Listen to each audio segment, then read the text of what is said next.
bonjour et bienvenue dans notre focus recherche et développement qui est fait par notre site Panorapost dans l'objectif et dans la perspective de réaliser un livre blanc sur la recherche et développement à partir des remarques, des réflexions, des observations et des propositions d'un ensemble d'experts dont vous faites partie pour ce premier webinaire. Donc, ce premier webinaire tournera autour de tout ce qui est RH, tout ce qui est attractivité, tout ce qui est rentabilité. Alors, comme on sait, la RD au Maroc n'a pas toujours bénéficié, on en parlait il y a un instant, de l'importance qui aurait dû lui être accordée dans un monde où la différence entre nations se fait désormais en matière d'intelligence et de créativité. Moins de 1% du PIB national contre à peu près une moyenne de 2,3-2,4% pour les pays de l'OCDE. Avec la pandémie qu'on traverse aujourd'hui et ce qu'on subit, il est apparu que les pays qui ont le mieux géré sont ceux-là même, qui ont su développer leurs propres outils de lutte contre le virus, tant au niveau industriel que médical. Et dans les deux cas, des activités de recherche ont été mises en lumière. Au Maroc, on a commencé à comprendre un certain nombre de choses en ce qui concerne ce domaine. Aujourd'hui, avec le nouveau monde qui se profile sous nos yeux, les changements ne manqueront pas d'intervenir et les pays du monde, parmi eux le Maroc, devront revoir entièrement de fond en comble leur politique de R&D. L'enjeu principal est de développer ce secteur. Alors, les questions, il y en a beaucoup.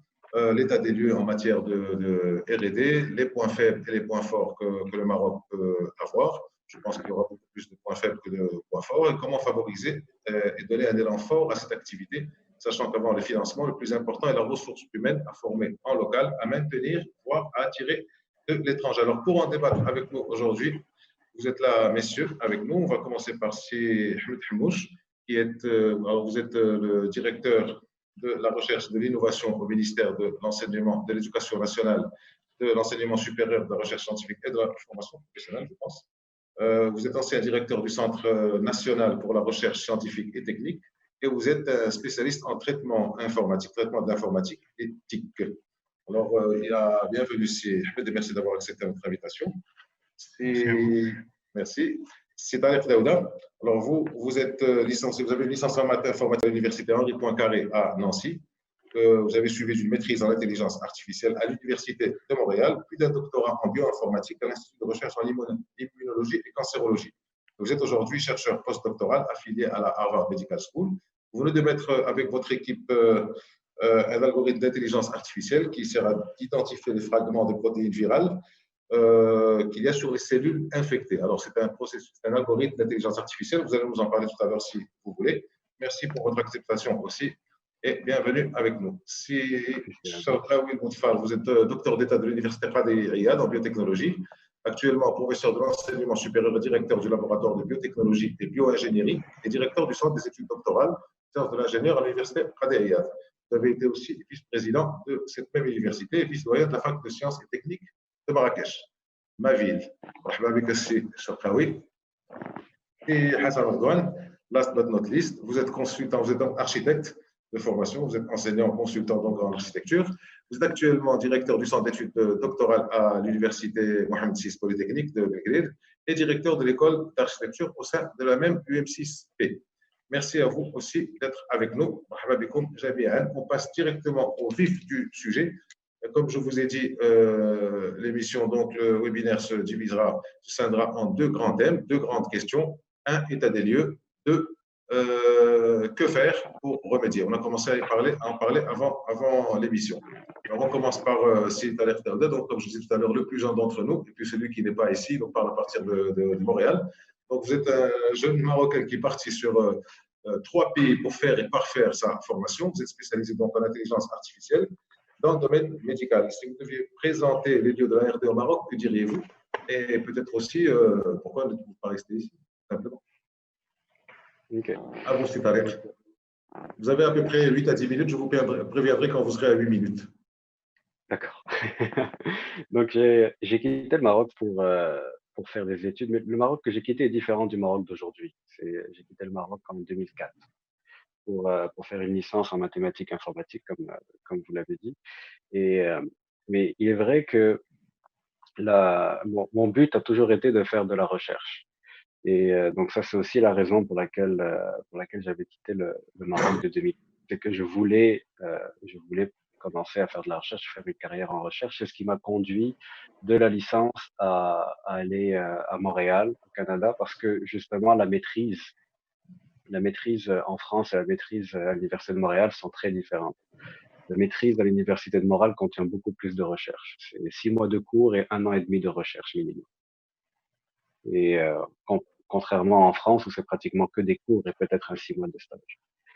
Et donc j'ai fait ma maîtrise en intelligence artificielle à l'Université de Montréal. Et après ça, ça m'a permis de commencer un doctorat en bioinformatique à l'Institut de recherche en immunologie et cancérologie, toujours affilié à l'Université de Montréal, où là j'ai pu appliquer l'intelligence artificielle à la biologie. Principalement, j'ai travaillé sur le cancer, puis comment faire pour trouver un vaccin contre le cancer en utilisant des méthodes d'intelligence artificielle. Mais ce parcours m'a permis justement de pouvoir m'insérer dans ces milieux. Ce qui est intéressant, c'est que effectivement, il y a plus de moyens en Amérique du Nord que par exemple en France et au Maroc. Et ce type de recherche est beaucoup plus faisable là-bas à cause de ces limitations de moyens. Par exemple, c'est un type de recherche qui demande de générer beaucoup de données en biologie. Et ceci, en général, demande des machines qui coûtent cher et des techniciens qui sont extrêmement qualifiés. Et donc, le fait d'avoir été à Montréal m'a permis de faire ce doctorat en bioinformatique, et ça aurait été plus difficile de le faire en France, par exemple. Ensuite, à Harvard, j'ai juste continué mon parcours de recherche, tout simplement. Et donc là, je m'intéresse à un nouveau sujet, qui sont le séquençage de cellules uniques, mais la problématique reste la même. C'est que en ce moment, c'est quelque chose qui coûte encore plus cher faire de la recherche sur les cellules uniques, et c'est quelque chose qui est par exemple très difficile à faire à Montréal en ce moment à cause du prix, mais à Harvard, ils ont plus de moyens aux États-Unis, et par conséquent, c'est c'est là que je suis allé pour faire de la recherche là-dessus. Et donc le thème principal, c'est véritablement en fait quand on y regarde de plus près, j'ai pratiquement suivi les fonds de recherche. C'est-à-dire j'ai fait 3 pays comme vous l'avez dit, mais ces 3 pays-là, ça a été principalement une recherche toujours de trouver en fait l'endroit qui a suffisamment de moyens pour faire le type de recherche que j'avais envie de faire. Et donc c'est ça. Donc maintenant retour au Maroc, c'est quelque chose que j'envisage bien entendu. Et ce n'est pas quelque chose qui est aussi parce que beaucoup de gens Excusez-moi, je pensent que vois le sourire de M. Hmouch. Pour relever le sourire de M. Hmouch, continuez. d'accord, d'accord. Donc le retour au Maroc, le retour du Maroc, c'est quelque chose que j'envisage.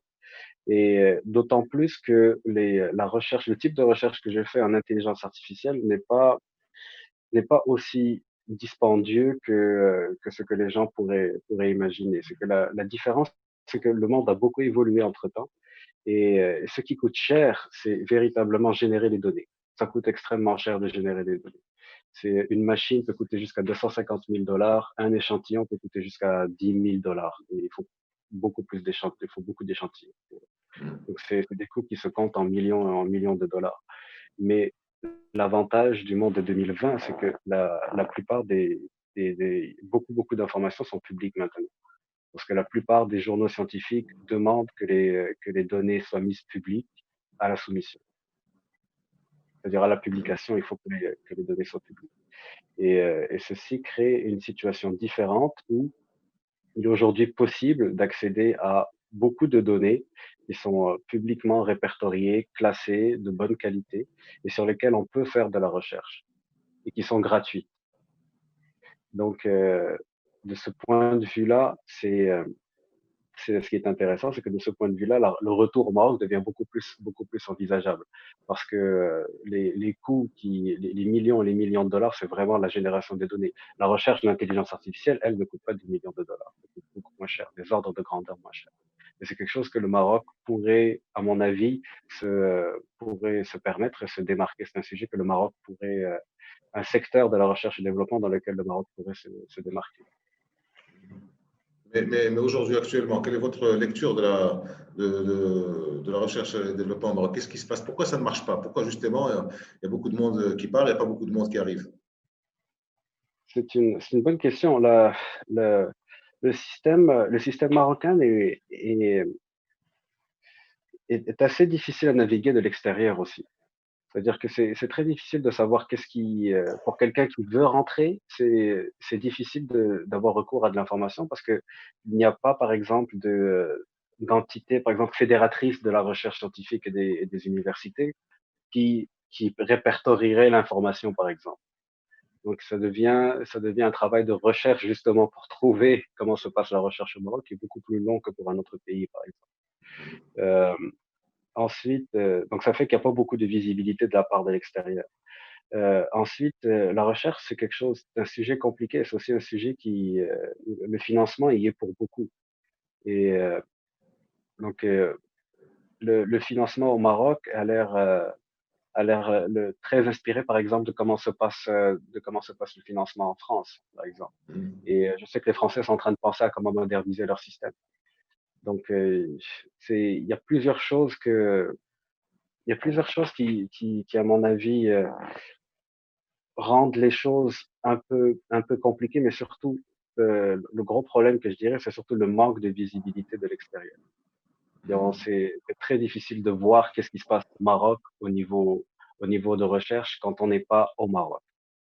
Et et à mon avis, c'est quelque chose qui dessert le pays parce que, par exemple, pour quelqu'un qui chercherait à rentrer au pays et pour continuer sa carrière de chercheur, où trouver l'information?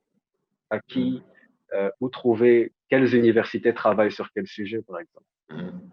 Quels organismes donnent des fonds à quel secteur de la recherche et développement. Toutes ces choses-là sont des choses essentielles à savoir et c'est très difficile de trouver cette information en ce moment quand on est à l'extérieur.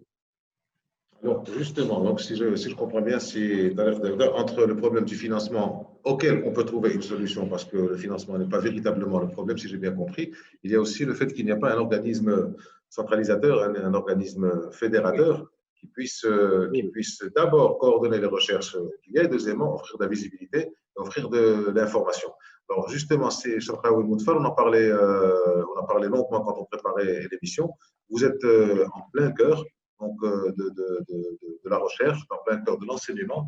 Vous pouvez nous dire, sur la base de ce que vient de dire Dalir Daouda, les points forts et les points faibles et pourquoi ça ne marche pas, vu de votre angle à ce moment-là de professeur universitaire dans le secteur public, sachant que si Hassan est dans le secteur privé, si Hamouch est dans la fonction publique. Donc, je crois qu'on mhm. va avoir une vision globale.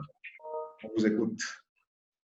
Merci, c'est Aziz, pour m'avoir associé à ce débat de grand intérêt autour d'une question stratégique et déterminante pour le développement et la souveraineté économique d'un pays.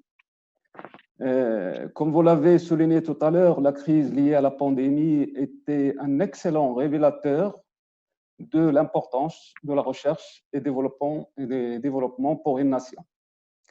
Bon, certes, notre Maroc de demain, comme il l'a souligné El Hammouch en off, ne se construira pas sans appui considérable à la recherche et à l'innovation.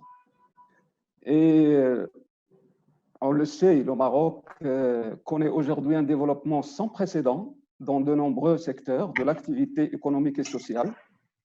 Je fais allusion là aux nombreuses stratégies sectorielles visant la modernisation de l'appareil productif et même promouvoir le développement humain. Bon, l'initiative nationale pour le développement humain, plan émergence, plan Aliotis, plan Azur, plan Maroc vert, plan offshoring, etc., etc. Donc, autant de projets structurants et autant d'enjeux, autant de défis qui prendront certainement dans la prochaine décennie une dimension de plus en plus concrète et décisive pour l'avenir du Maroc. Et là, je n'oublierai pas quelque chose de très intéressant, c'est la stratégie Maroc Innovation aussi. Alors, qui a été initiée par le ministère de l'Industrie et lancée en 2009. Et justement, là, c'est une stratégie horizontale arrimée à toutes ces stratégies sectorielles dont j'ai fait allusion. Et dans ce contexte, se sont créées les cités d'innovation dans les universités. C'est le Hammouch peut en parler parce que c'est lui qui pilote un petit peu cette opération. Bon, tenons compte de cette dynamique, comme vous l'avez signalé, dans votre introduction, ses ambitions, il s'avère légitime quand même de se poser la question sur la recherche et le développement. Est-ce que ce processus stratégique de transformation profonde engagé par le Maroc peut se faire à l'écart d'une politique de recherche et développement? Et peut-on accorder une priorité et comment? Évidemment, la recherche et le développement et l'innovation parmi les leviers qui sont déterminants dans le développement social. Donc, pour ma part, dans cette courte contribution, je vais essayer d'examiner un petit peu la réalité de notre système recherche et développement à ma manière, l'état des lieux, ce que vous appelez état des lieux, et puis dans un deuxième temps, faire un éclairage sur quelques orientations concernant le comment rendre ce système, comme vous l'avez dit, Ça va être la deuxième partie. Donc, vous faites voilà, déjà un descriptif d'état des lieux. Après, on continue le tour de table et on revient. Mon diagnostic reposera sur classique, input-output. Alors, je commence par l'output, c'est comment se positionne le Maroc en matière de performance, de recherche et développement. Et après, est-ce que, bien sûr, lorsqu'on parle de performance, c'est les indicateurs et les livrables qui sont reconnus en matière de recherche et développement. Et après, est-ce que ces livrables sont le résultat d'une politique préétablie? C'est mon output à ma manière. Alors, en quelque sorte, pour évaluer une recherche et développement, je vais prendre 3 critères, 3 livrables, 3 indicateurs. La production du savoir, et rapidement, le potentiel d'innovation et de valorisation, et le potentiel et la qualité des ressources humaines, autrement dit la formation de chercheurs. Alors, rapidement, concernant la production de savoir, je vais me baser sur la production scientifique. Bon, tout le monde connaît, les collègues sont des spécialistes. Je prends la base de données Scopus qui est reconnue et je prends les données de 2018, où il y a près de 4 millions de publications que le monde a publiées. Alors, il y a, dans ces 4 millions, 10 pays produisent pratiquement les 2 tiers.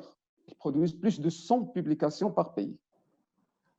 Et il y a 5 en tête qui accaparent 50%. Les États-Unis, la Chine, le Royaume-Uni, l'Allemagne et l'Inde. Conseil de sécurité plus l'Inde.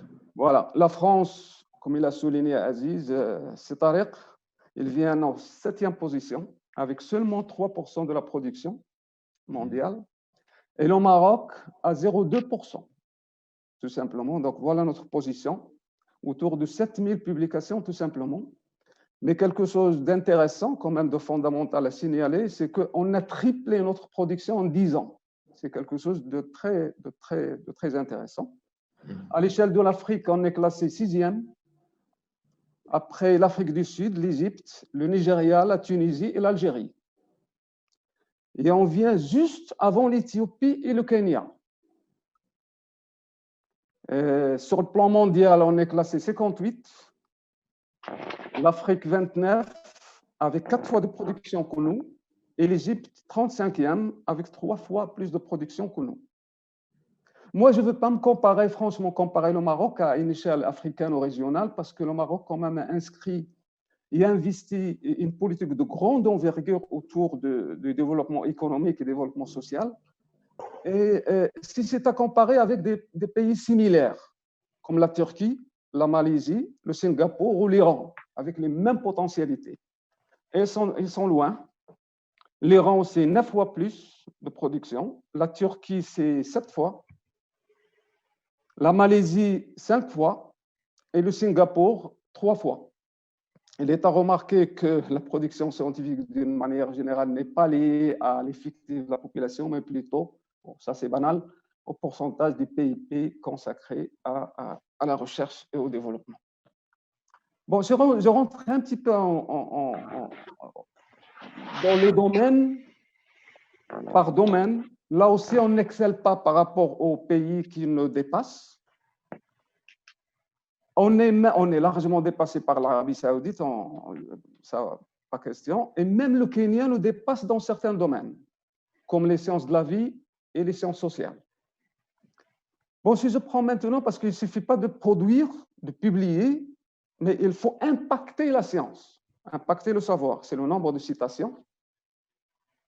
Et là, on est dépassé toujours par la Tunisie, l'Algérie, etc. Et même par le Kenya. Le Kenya qui produit deux fois moins que nous, et l'impact de la science 2 fois plus que nous. Comment vous appelez impact de la science? Comment vous Alors, pourriez c'est le définir nombre ça? de citations des publications. Très bien. Donc, la moyenne de citations d'une publication marocaine, il est de 4,5. Au Kenya, c'est 10 fois, plus que 10 fois, 10,30 fois. Donc, sont plus cités que nous. Ça, c'est l'impact de la science. C'est important aussi, les citations. C'est l'impact facteur de la science. La qualité aussi. Il y a la qualité, il y a l'impact, mais il y a la qualité de la production. Et l'appréciation du corpus d'un pays, elle est évaluée par le nombre de publications dans les journaux les plus classés. Si je vous donne un exemple, je prends les 100 premières revues dans la base de données Scopus, qui est reconnue et connue par les scientifiques. Excusez-moi, il vous restera 2 minutes pour ce premier thème. Sur 5 ans, il y a pratiquement 100 000 publications dans les 100 premières revues. Le Maroc n'a que 71, c'est-à-dire 0,07, à raison de 14 publications par an, tout simplement, avec les 2 tiers en médecine. Bon, il y a une information qui est importante, qui produit au Maroc. Il y a les 12 universités publiques qui produisent plus de 90% de la production. Et dans ces 12 universités publiques, il y a 4 qui produisent les 3 quarts. Hein, l'université de Rabat, l'université de Marrakech, l'université de Casa et l'université de Fès. Je passe au deuxième indicateur rapidement, qui est la production de l'innovation en quelque sorte, c'est les brevets. Alors, les brevets, en 2018, il y avait 3,3 millions brevets, toujours avec la Chine, 46% de brevets, suivi des États-Unis, 18%. Alors, si je parle du Maroc, on est à 0,08% de brevets. C'est exactement 2537. 0,08. 0,08. Très bien. Mais ce qui est intéressant, c'est qu'on dépasse pratiquement tous les pays africains, sauf l'Afrique du Sud. Mais on est largement dépassé par la Turquie, 3 fois plus, l'Iran, 5 fois plus, la Malaisie, 3 fois plus, et le Singapour, 5 fois plus. Donc là aussi, on n'est pas vraiment en position avantageuse. Je vais finir par ce que vous avez appelé ressources humaines, formation, etc. Et c'est la formation par et pour la recherche ou par et à la recherche. C'est la formation de doctorants, parce que c'est un indicateur fondamental de l'activité de recherche et un gage et garantie de la pérennité et de l'excellence de la recherche scientifique. Alors, je ne vais pas parler de la formation en amont, notamment le flux entrant dans l'université, parce que les meilleurs bacheliers choisissent d'aller ailleurs. Et le choix de s'inscrire à l'université, ça, tout le monde le connaît, ce n'est pas par conviction. Je vais tout simplement faire un petit bilan. Et d'abord, il est favorable au départ parce qu'on augmente progressivement en inscrits et en diplôme. C'est-à-dire, le nombre d'inscrits en doctorat a augmenté de 50% en 5 ans, les dernières 5 années. Le nombre de diplômés de doctorat a doublé, mais le rendement de graduation, de diplomation, il est très faible. Il est de 6% en moyenne. Tout simplement 6%. Et la moyenne de soutenance d'une thèse, c'est entre 5 ans et 6 ans. Je dirais 5 ans et demi et 6 ans. Bon, 2 facteurs intéressants, il faut en tenir compte, qui améliorent un petit peu le taux de diplomation, c'est la bourse d'excellence. Et bien qu'un tiers des titulaires d'une bourse d'excellence peuvent abandonner, et aussi les thèses en co-tutelle établies avec d'autres universités étrangères. Bon, un autre volet qui est important également, c'est ce qu'on appelle la nature du système de reproduction. Je peux prendre 1 minute, c'est Aziz? 1 minute, oui. Le système de reproduction d'un chercheur, hein, je mettrai de formation, parce que généralement, une reproduction à huis clos, ce qu'on appelle la consanguinité de la formation, n'est pas très appréciée au niveau du système de la recherche, Pour les pays anglo-saxons, par exemple l'Allemagne, il n'est pas appréciable qu'un enseignant exerce dans le même établissement où il a fait sa thèse. Il faut qu'il fasse un détour pour qu'il fait preuve des potentialités et compétences. Et là, il y a une étude qui a été menée par une équipe de chercheurs coordonnée par Madame Rahma Bourqiya et qui est publiée en 2017. Au Maroc, on a une moyenne de 24% des enseignants qui ont eu le doctorat dans les établissements où ils travaillent. Cette situation s'accentue dans les anciennes universités, elle passe à 36%, et parfois dans certains champs disciplinaires, comme les études islamiques, à 61% des enseignants qui ont fait leur thèse dans la faculté où ils exercent. Alors, je vais vous arrêter là, Assi Charqaoui. Vous venez de nous brosser un tableau qui est plutôt noir, avec les chiffres, excusez-moi le terme, de parler comme ça. Et là, je vais donner la parole à Si Hassan Ardon. Excusez-moi, Si Hamouche, parce que là, on est en train de faire le tour. Donc, entre un chercheur marocain qui s'est expatrié parce qu'il y a des problèmes ici qu'il a décrits, entre un chercheur et un responsable de la recherche qui nous décrit un tableau. Alors, c'est bien qu'on ait multiplié la production par 3 sur 10 ans, mais qu'est-ce que ça aurait été, qu'est-ce que ça avait été il y a 10 ans? Si avec ça, on se retrouve derrière l'Arabie Saoudite, derrière le Kenya, avec tout le respect qu'on doit à ces pays, mais je pense quand même en termes de population, on est un peu au-dessus, donc on devrait faire. Alors, si, ça, c'est l'avis, donc, ou c'est l'opinion, c'est la vision d'un enseignant, d'un responsable de la recherche dans le domaine public, dans le secteur public. Passons au secteur privé. L'UMCXP est privé, c'est Hassan Antoine. Donc, vous êtes en bonne situation d'observation. Vous avez été, j'ai oublié de le dire tout à l'heure, consultant à l'UNESCO, à Nations Unies Habitat. Donc, vous voyez un peu une vision globale. Est-ce qu'on peut considérer, avec les chiffres que vient de donner Charqaoui sur le fait que 90% de la recherche vient du privé, est-ce que vous pensez que ce n'est que parce qu'il n'y a pas encore eu le temps, vient du public, pardon, il n'y a pas eu le temps que le privé s'impose ou s'installe, ou alors vous pensez que c'est une fatalité? Comment vous voyez les choses, donc, encore une fois, au niveau de l'état des lieux, avec votre position centrale qui est à Belgrade? Merci Sébastien. Premièrement, je vous remercie pour le titre parce que vous n'avez pas parlé de la recherche, mais vous avez parlé de l'intelligence, la créativité, la recherche et puis le développement. Si on ne parle que de la recherche, on va perdre. Parce que la recherche a été liée toujours à un système. Donc, dans ce sens, la R&D, elle était toujours liée à l'industrie. Et la recherche fondamentale était toujours liée à des universités. Et ça, là, je pense, le grand problème. Le grand problème, c'est qu'on s'est concentré sur la recherche fondamentale liée à des académiques qui ne changent pas. Au moment où la vraie recherche, le vrai développement, c'est au sein des industries. Et il y avait une séparation entre le monde universitaire et le monde industriel et le monde commercial.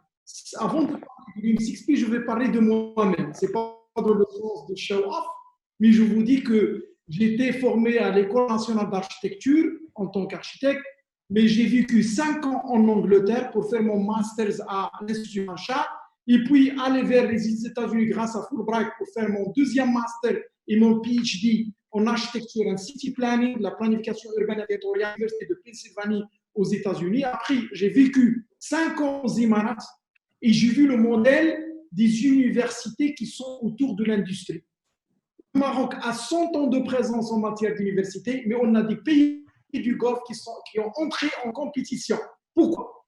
Parce qu'ils ont un business model. Ce n'est pas des universités qui sont liées à un système d'accord hiérarchique et puis très, très rationnel. Donc, l'innovation réside où? D'où l'importance, je pense, de la création une nouvelle génération d'universités comme l'UMCXP qui sont centrées plutôt sur la recherche-action. C'est quoi la recherche-action? D'après mon tour du monde, de mon retour en 2013, j'étais le directeur de l'École nationale d'architecture et c'était le grand choc, un choc personnel. Je trouve que les professeurs souffrent parce qu'ils donnent des cours, mais ils n'ont pas un financement pour la recherche. Et ce n'est pas de la recherche fondamentale, la recherche-action. Ils sont détachés d'un terrain où il y a beaucoup de problèmes à résoudre. Donc, si je donne l'état du lieu en tant qu'UMCXP, qui a été créé avec un écosystème de laboratoires vivants, dont l'Even Labs. Donc, les universités doivent être dotées de l'Even Labs, comme l'Université Mohamed VI Polytechnique de Belgrade.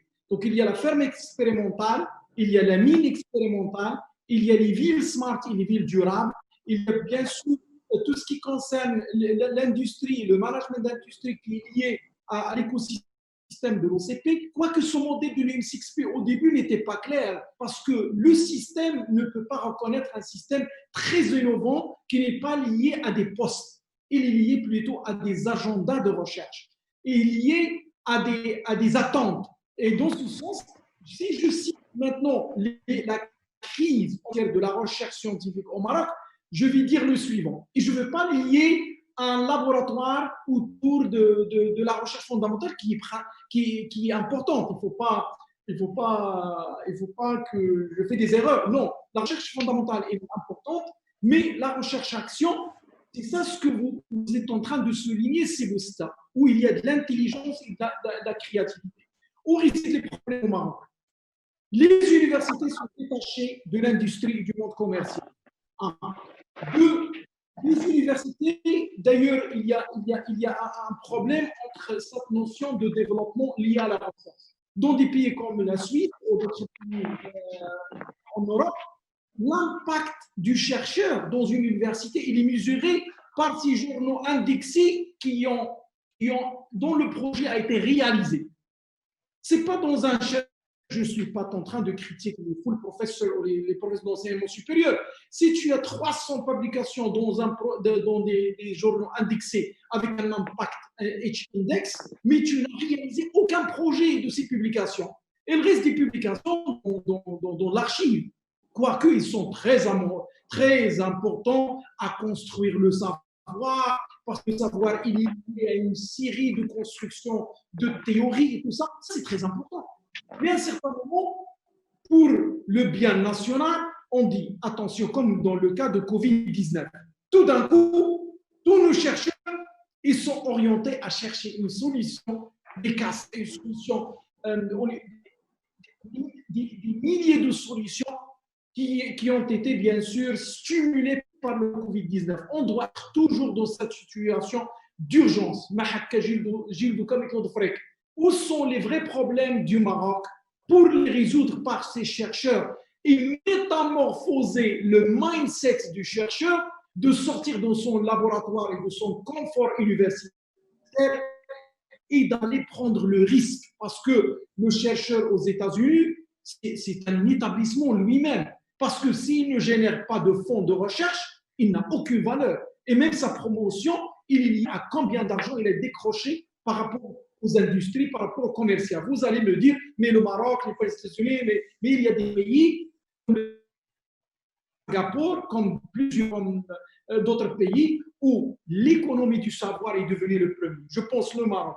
C'est le moment opportun, c'est le moment très important où le Maroc doit s'inscrire dans ce chantier d'innovation, d'intelligence et d'économie du savoir. Et d'un autre côté, il faut aussi assurer la relation entre la recherche et le développement durable. Est-ce que notre gouvernement ou l'État va investir dans cette recherche? C'est normal.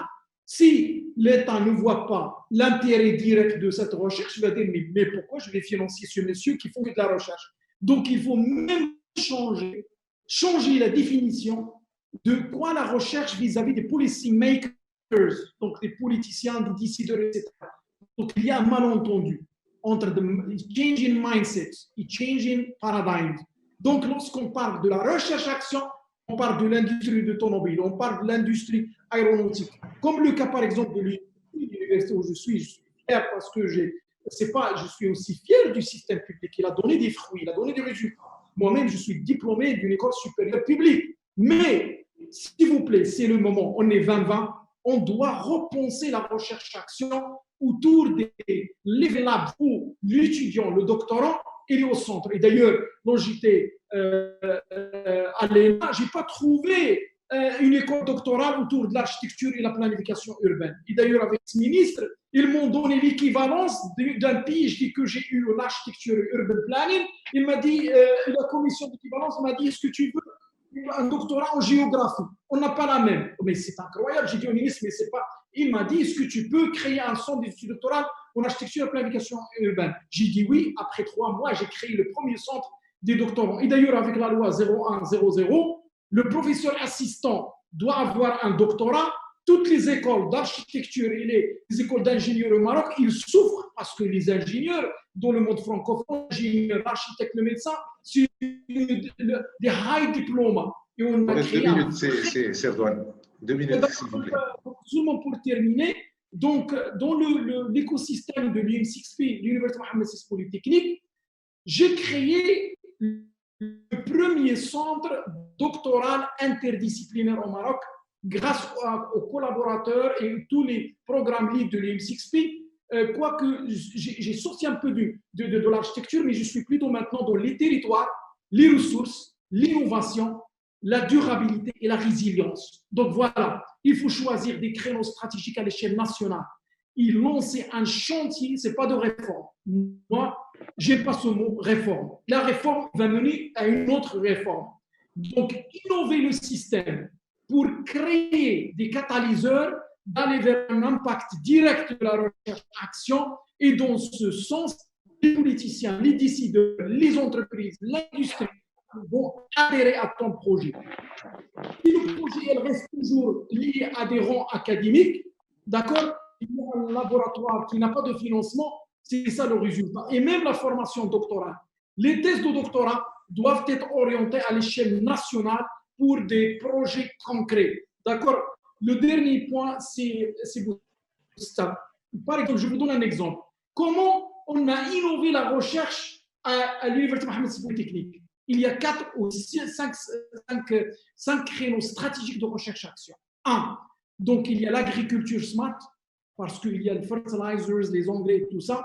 Il y a la biotechnologie et la science. Et puis, il y a l'industrie et l'innovation autour de l'industrie, la chimie et tout ça pour améliorer le produit. Vous savez très, très bien, 100 ans de présence de l'OCP avec la ARD, l'OCP a pu se transformer grâce à la recherche et au développement. Et d'ailleurs, il ne sait tout ça pour le mettre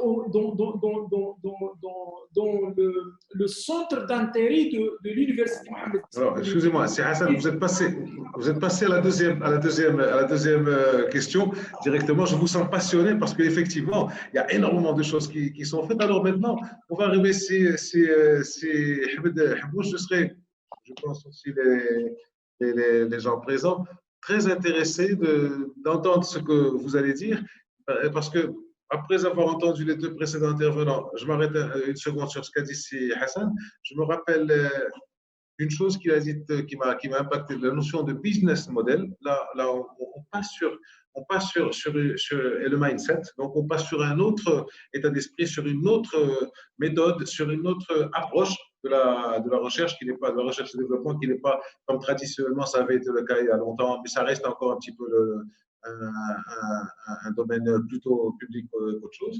Et puis, il y a aussi, peut-être, c'est une question, mais ça, c'est le journaliste qui va vous la poser. Est-ce qu'il ne faut pas peut-être passer du tropisme français au tropisme anglo-saxon? On voit ce qu'a dit Taleb Daouda, un peu compliqué de faire des choses en France. On voit que les Émirats nous ont très largement dépassés, les Saoudiens nous ont très largement dépassés. Alors, comment vous voyez les choses avec votre position, justement, votre position en surplomb, qui vous permet de voir tout ça? Vous avez écouté 3 intervenants de chaque domaine différent. À vous la parole, Sahmouch. Merci beaucoup, c'est Aziz. J'aimerais moi aussi vous exprimer mon honneur d'être parmi vous pour participer à ce débat extrêmement important autour d'une thématique qui nous interpelle de premier plan, et surtout quand je vois les collègues qui parlent vraiment avec leur cœur, ça me fait vraiment plaisir. Je tiens également à les remercier à mon tour et aussi pour ce débat. Et croyez-moi, je vais vous dire que les recommandations qui vont découler de ces discussions vont être prises en considération par le ministère dans sa feuille de route pour développer la recherche. Merci. Alors, moi, il y a une chose qui est sûre, c'est que La recherche scientifique, l'importance de la recherche scientifique n'est pas à démontrer aujourd'hui et les spécialistes s'accordent tous à dire qu'il y a une liaison directe entre la position, je dirais, technologique et politique et de rayonnement d'un pays est directement liée je veux dire, au développement de la recherche scientifique du pays et aussi aux efforts et aux moyens accordés à cette recherche scientifique. Et surtout, donc, c'est-à-dire le public, après le Covid-19, et monsieur tout le monde a bien compris, a bien aussi assimilé la chose. Les pays développés, d'ailleurs, à chaque fois quand il y a un problème, ils se tournent vers la recherche scientifique. Quand le chômage augmente, on se tourne vers la recherche scientifique pour créer plus d'innovation et de ce fait créer plus d'opportunités donc pour les emplois. Et le dernier exemple en date, avec le problème du Covid-19, plusieurs pays ont lancé d'ailleurs des appels à projets dans le domaine pour essayer justement de trouver des réponses à cette pandémie. L'Union européenne a lancé un appel, entre parenthèses, a lancé un appel donc il y a quelques semaines pour rassembler une somme de 7,4 milliards d'euros nécessaires pour développer la solution de diagnostic, le traitement et le vaccin. D'ailleurs, le Maroc a participé avec 1 million d'euros, enfin pas 1 million, 3 millions d'euros, disons, parce qu'il y a une partie qui était dépensée au niveau national, et donc appartient avec 1 million d'euros. Il est clair, comme ce qui a été dit, c'est-à-dire effectivement, les pays développés investissent beaucoup dans la recherche. Donc, on voit bien effectivement ce qui a été dit par Si Chakraoui et les autres collègues, les États-Unis, par exemple, ou le Japon, qui est en premier, parmi les pays de tête, il a investi plus de 3,2 de PIB, donc consacré à la recherche scientifique. Après, on va retrouver les grands pays comme l'Allemagne, après la Chine, après les États-Unis, bien sûr. Et le Singapour, qui était il y a quelques années comme nous, donc maintenant il est beaucoup plus loin par rapport à nous en investissement. C'est très important. Pour répondre à votre question un petit peu, je vais essayer de dire un petit peu par la vérité, mais disons l'état actuel des choses. C'est-à-dire que la recherche scientifique, elle est toute jeune au Maroc. Elle est née il y a exactement une vingtaine d'années. Hein, donc, il faut le dire, c'est extrêmement important. Donc, on a parcouru un long chemin en 20 ans. D'ailleurs, à travers la place, c'est-à-dire c'est extrêmement important que le pouvoir politique, c'est-à-dire décide à ce que la recherche scientifique soit, c'est-à-dire fait partie de ses préoccupations. Donc, il y a déjà une chose qui est importante pour la recherche scientifique, qui fait partie de la Constitution, à travers un certain nombre d'établissements qui ont été créés il n'y a pas longtemps, comme ce que je viens de dire, l'Académie Hassan II, par exemple, le Conseil supérieur exécutif, et ainsi de suite. Il y a beaucoup d'établissements qui ont été créés il n'y a pas longtemps. Hein, donc, cette recherche scientifique, elle est ce qu'elle est. Si Chakraoui il a donné des chiffres, mais peut-être qu'il faut, il y a un certain nombre d'opportunités aussi qui se créent et qu'il faut absolument que cette recherche scientifique les saisisse. Alors, par exemple, génération avancée, le dynamisme du pays et aussi une vision maintenant avec la vision stratégique 2015-2030, avec la loi cadre, les choses se précisent. C'est pas comme avant. Avant, c'est-à-dire que c'était des périodes, et puis une fois une période s'est terminée, on recommence depuis le début et ainsi de suite. Maintenant, c'est une grande importance d'avoir des stratégies comme ça, vision, je dirais, sur une quinzaine d'années, et puis tout ce qui se fait va être orienté selon ces stratégies. C'est très important. Et aussi, on a aussi, donc, durant ces 20 ans aussi, on a, il y a eu la mise en place d'un certain nombre d'établissements de pilotage, comme le CNRST, comme par exemple l'agence d'évaluation, et qui ont aidé beaucoup à ce développement de la recherche. Et il y a aussi, petit à petit, le Maroc, donc, c'est vrai qu'il y a une prise de conscience, mais alors maintenant, est-ce que c'est assez? et c'est là où on peut parler des contraintes, parce que comme ce que vous avez posé comme question, bien sûr, cette recherche, avec les outputs qui ont été cités, même s'il y a quelques commentaires, on a un certain nombre de contraintes. Alors, si je peux les organiser, par exemple, on peut parler d'abord déjà de gouvernance. Alors, comme ce que j'avais dit tout à l'heure, nous n'avons pas encore aujourd'hui la loi sur la recherche. Nous avons une faible coordination entre les différents départements concernés, c'est-à-dire par la recherche, parce qu'il n'y a pas que le département qui fait la recherche. Nous avons aussi une organisation des structures de recherche qui est obsolète, qui est complètement dépassée. On n'a pas encore tous les autres pays que vous avez cités, comme le 6e, ils ont une structuration qui est bien faite, qui est ordonnée et correcte, c'est-à-dire qui a donné ses résultats. Nous avons aussi, quand on parle des ressources humaines, de la motivation, nous n'avons pas de statut de chercheur et nous n'avons pas de statut de doctorant qui est le moteur de la recherche scientifique. C'est le doctorant qui produit, c'est le doctorant qui fait la recherche. Parce que les enseignants-chercheurs sont des encadrants. Mais sans doctorant, la recherche ne fonctionnera jamais. Alors, il y a aussi une chose, c'est que vous avez parlé des publications, c'est-à-dire on a 7000, il faut aussi dire une chose, c'est que combien nous avons de chercheurs et combien les pays avec qui on se compare, ils ont de chercheurs. Nous avons on est à peu près 18 000 chercheurs. Les autres pays avec qui on se compare, l'Algérie, ils ont plus de 40 000 chercheurs. Et l'Algérie et la Tunisie, une fois et demie, c'est-à-dire c'est 1,5 fois plus que nous, et l'Algérie, donc c'est plus de 2 fois, pratiquement 2 fois 1,5. Donc c'est ce qui est tout à fait normal, et quand on compare avec les autres pays, c'est-à-dire, en fait, ce que je veux dire par là, il y a une insuffisance en nombre d'enseignants-chercheurs au Maroc. Ces 15 dernières années, le nombre d'enseignants-chercheurs n'a augmenté que de 2% par an. En plus, conjuguer ça au vieillissement des enseignants-chercheurs, conjugué au départ volontaire qui a créé un grand trou et ainsi de suite. Conjugué effectivement aux critères de recrutement, comme ce qu'il a été c'est-à-dire qu'on a beaucoup d'enseignants-chercheurs, de doctorants qui font la thèse dans un établissement et qui sont tout de suite après recrutés. Et donc, ça, effectivement, on a ce grand problème. Et c'est-à-dire, on ne recrute pas, quand on recrute un enseignant-chercheur, un professeur de l'enseignement supérieur assistant, on le recrute sur la partie enseignement. Et ça, ce n'est pas bon pour la recherche. Il faut le recruter comme à l'international, c'est-à-dire sur la partie recherche. On a une faible attractivité, c'est-à-dire, bien sûr, il faut encourager ces chercheurs, en commençant d'abord déjà par une rémunération correcte, une reconnaissance déjà aussi.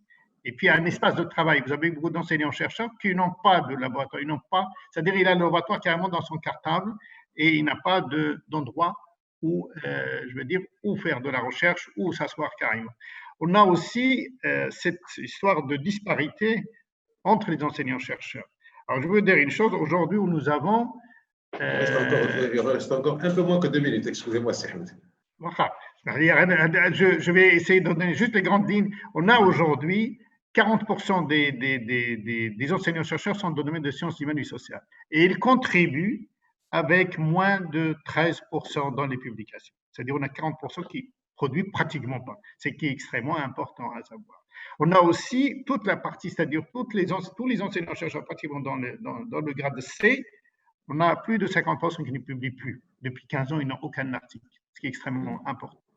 Alors, juste pour dire aussi sur la partie financement. Partie financement, on est à peu près à 0,8 du PIB actuellement. Quand on compare avec d'autres pays, notre objectif, c'était effectivement dans la vision stratégique de 2025 qui a été faite en 2006, qui est devenue obsolète, qu'il faut réviser. C'était normalement, on devait être à 2% actuellement, alors que nous sommes très loin de la moyenne, comme ce que vous avez cité dans votre mot, qui est un peu plus de 2,2%. Alors, j'en ai plein comme ça, puisque je n'ai pas assez de temps, je vais tout simplement… il y a aussi cette histoire d'évaluation qui devait exister et qui n'existe plus. Et il y a aussi cette histoire de l'évaluation de la recherche. L'université, d'il y a quelque temps, il ne doit plus être la même qu'aujourd'hui. C'est-à-dire il y a une troisième fonction qui est venue s'ajouter à cette fonction et qui est l'innovation et la valorisation de ces résultats de la recherche. Et je vais terminer avec quelque chose. Alors, il faut dire que c'est vrai qu'on produit actuellement 8 000 articles par an. Juste pour répondre un petit peu aux collègues, et on produit un petit peu, les universités centres de recherche, ils produisent 65% des brevets au niveau national, ce qui est quand même important. C'est-à-dire l'université est là, il fournit un certain nombre de choses. Et puis, il ne faut pas oublier, c'est que c'est triangulaire. C'est-à-dire qu'il faut produire beaucoup plus d'articles pour avoir un petit peu moins de brevets et pour sortir avec un ou quelques brevets qui vont donner des résultats. Et c'est comme ça que ça marche partout dans le monde. Et le Maroc ne peut pas faire exception. On ne peut pas avoir 5 articles publiés, 5 brevets et puis 5 projets qui vont sortir. Ça, c'est impossible. Alors, je ne sais pas combien il me reste de temps, mais il me reste encore du temps. Je suis désolé parce que là, je suis en train de boire vos paroles comme je l'ai fait avec vos collègues, mais je suis obligé de tenir le temps. Alors, je vais vous arrêter là. On va repasser, on va revenir vers vous. On va passer au deuxième thème. Donc, finalement, si je comprends bien, c'est que vous avez dit quelque chose que je ne savais pas. Il y a beaucoup de choses que je ne sais pas d'ailleurs. C'est qu'au XXe siècle, il n'y avait pas de recherche-développement dans ce pays. C'est-à-dire que nous tous, peut-être à l'exception de cette année, on a fait nos études ici sans trop de recherche-développement dans le coin. On a fait ce qu'on a eu à faire. Et donc, pour reprendre ce que disait si Hassan Abdel et vous répondre à si Hamouche, on n'a pas besoin de réforme. On a besoin d'un état d'esprit. On a besoin de revoir les choses de fond en comble. Alors moi, je ne connais pas, je ne sais pas d'ailleurs si le chiffre est connu du nombre de chercheurs marocains qu'il y a à l'extérieur. Je sais par exemple qu'il y a 6 000 ou 7 000 médecins en France. Rien qu'en France, ça nous donne une idée. Les Marocains, on les trouve un peu partout d'une manière de plus en plus impressionnante, de plus en plus marquante. À l'étranger, bien entendu, je ne parle pas de vous qui êtes là, mais je parle des gens qui sont à l'étranger. On a un beau spécimen, si vous permettez de parler comme ça avec un peu de légèreté. Donc, qu'est-ce qu'il y a? Il doit y avoir quelque chose à faire. Il doit y avoir quelque chose à faire parce que nous avons le talent, nous avons l'argent, nous avons la volonté, nous avons la structure, nous avons tout ce qu'il faut. Qu'est-ce qu'il faut pour marier tout ça, pour conjuguer tout ça et pour faire en sorte que nous ayons quand même enfin une RD qui ressemble à quelque chose, un secteur de recherche qui ressemble à quelque chose. Et on reprend mon tour de table depuis le début. La parole à Taleb Daouda, toujours 7-8 minutes. D'accord? Je vous interromps de manière à tenir, à ne pas faire d'injustice. Allez-y. Parfait. Merci. Merci beaucoup, Monsieur Bousta, Monsieur Bodfar et Monsieur Odouad, Monsieur Habibouche pour ces interventions. J'ai des points qui sont très intéressants.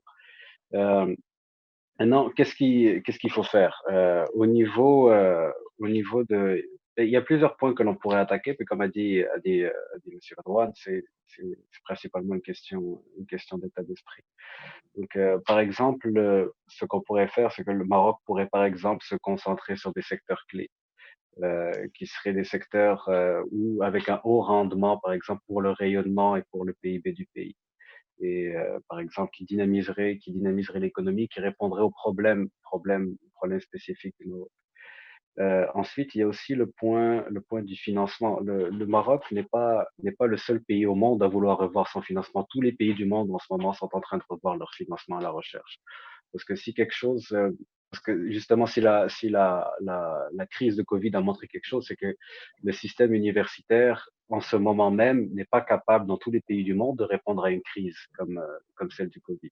Donc, ce qu'on a vu, c'est que tous les pays ont commencé à débloquer des fonds à la dernière minute, essayer de trouver des façons d'injecter de l'argent dans la recherche pour avoir une solution au Covid. Et ça, ce que ça montre, c'est que les solutions pour répondre à un problème qui vient d'apparaître, qui nécessite une réponse rapide, n'existait pas. Et ça, c'est un problème mondial. Donc, le Maroc ne fait pas exception là-dedans. Donc, revoir peut-être un peu comment le financement est fait, pour avoir une recherche qui est véritablement dynamique, qui puisse répondre aux problèmes actuels.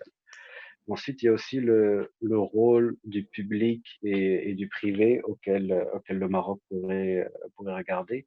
Et ça, ce serait plus comment se partager la tâche, parce que on fait de la recherche dans le public, on fait aussi de la recherche dans le privé. Comment ces deux secteurs clés de la recherche scientifique sont censés se parler? Est-ce que la meilleure façon, c'est d'avoir, par exemple, des incubateurs dans des universités, ou comment est-ce qu'on fait passer la recherche du public au privé? Est-ce qu'on sous-traite une partie de la recherche au privé?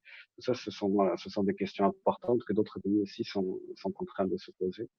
Il y a aussi le problème de la formation des étudiants.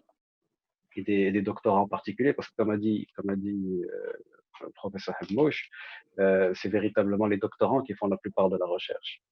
Donc c'est pas juste une question de, bien entendu, il faut qu'il y ait une formation qui soit au niveau pour les hautes technologies, mais aussi la formation au niveau des langues. Et là, le Maroc, encore une fois, ne fait pas exception là-dedans. Mais par exemple, la France a un problème avec ça aussi, c'est que la recherche se fait malheureusement ou heureusement pour certaines personnes en anglais. Et il faut une excellente maîtrise de l'anglais pour pouvoir publier dans des revues scientifiques, parce que ces revues sont en général des revues en anglais. Et donc, quelle est la part de l'anglais dans la formation aussi, quelle est la part de recherche dans la formation. Dans mon cas précis, je suis allé en Amérique du Nord parce que la part de recherche était plus importante dans la formation dès la maîtrise. Et c'est quelque chose qui pourrait être intéressante à se poser comme question. Quelle part de recherche est-ce que l'on veut que les gens, dès la maîtrise et pour pouvoir avoir, au niveau de la maîtrise et au doctorat, quelle part de recherche mettre dans l'enseignement?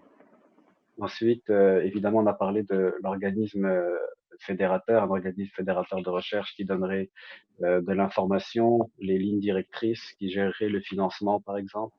Ce serait aussi quelque chose à entrevoir. On a aussi entendu parler de mobilité des chercheurs, qui est quelque chose d'extrêmement important. Et donc à l'interne et aussi à l'externe. Donc beaucoup d'universités dans le monde et beaucoup de pays dans le monde ont, comme a dit, je pense que c'était Monsieur Radouane, ont effectivement des policies contre la consanguinité. Ou c'était Monsieur Moudafar, contre la consanguinité, c'est-à-dire la même personne qui reste, qui fait toutes ses études dans la même université.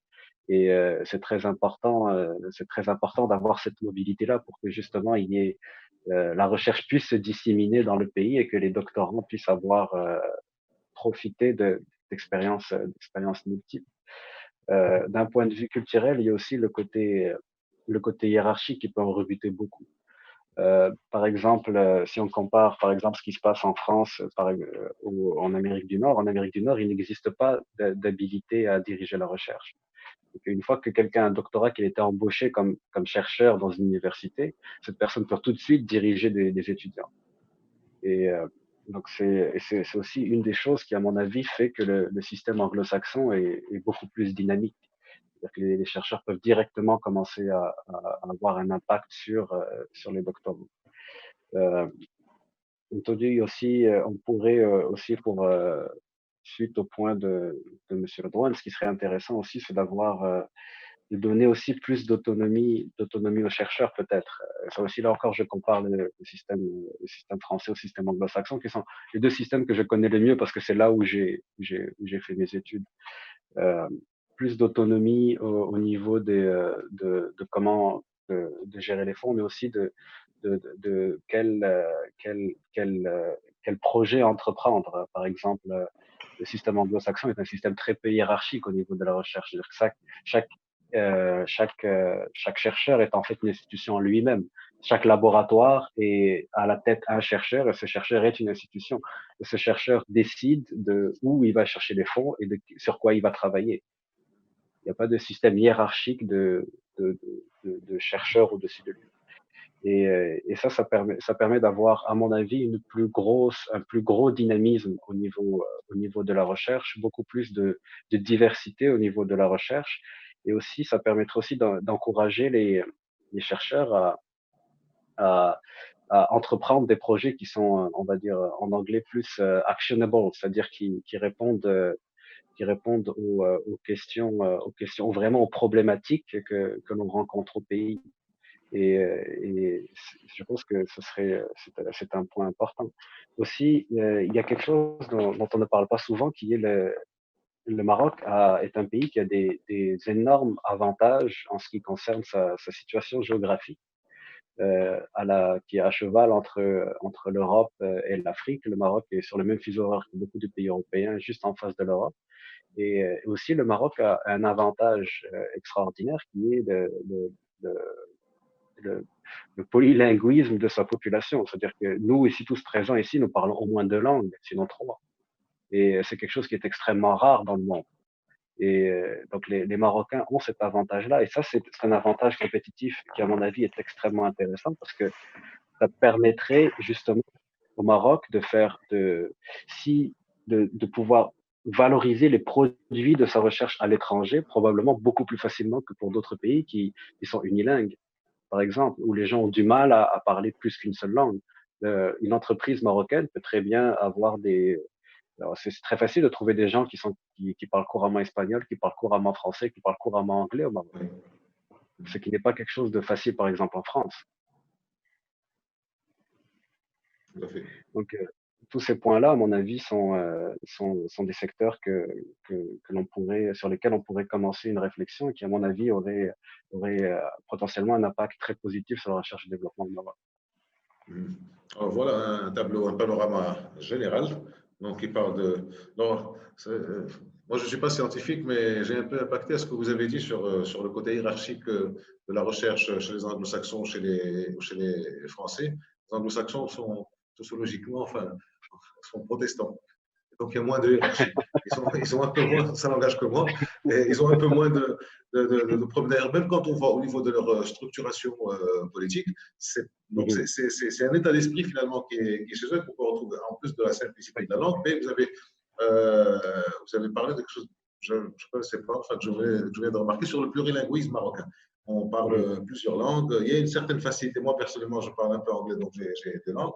Mais il y a ceux qui parlent amazigh, qui est une langue, il y a ceux qui parlent espagnol, et puis il y a les polyglottes.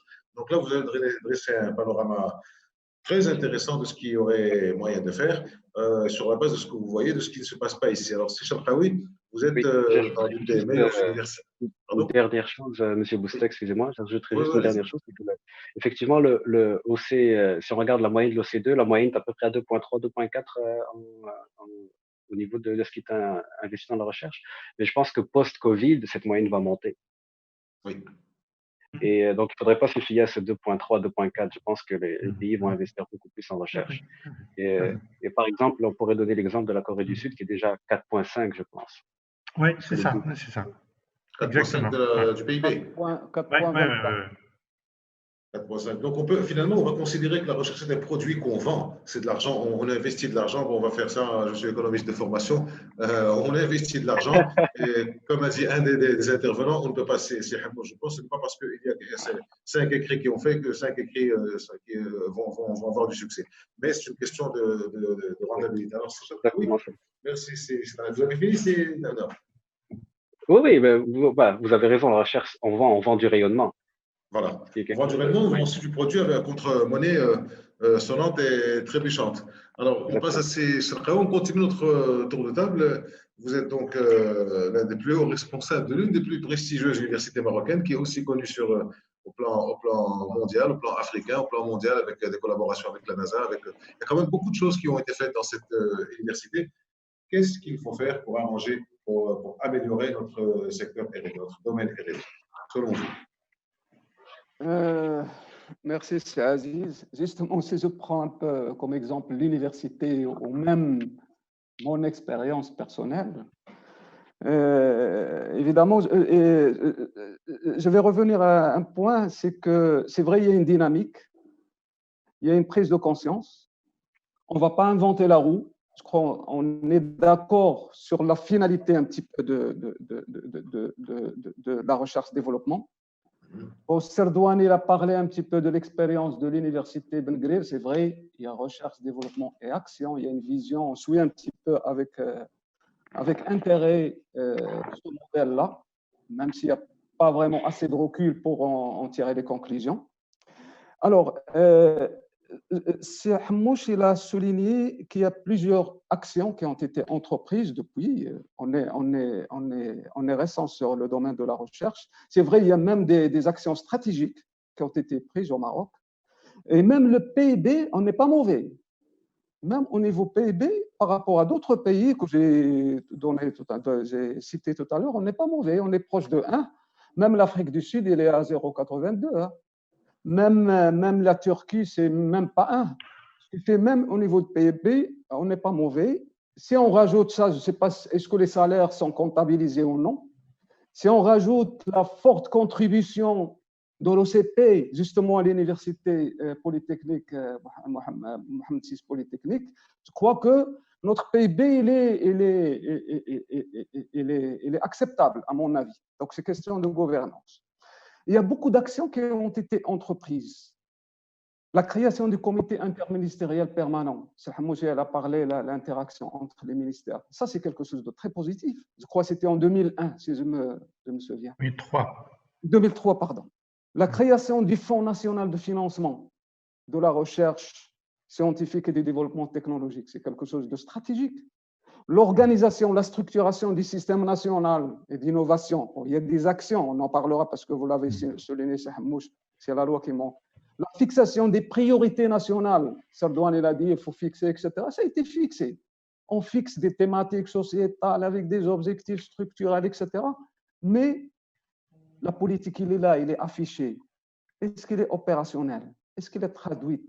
Est-ce que les résultats paramétrés à atteindre, est-ce qu'on sont préétablis, etc. C'est là où il y a le problème. Et la première des choses, c'est la loi.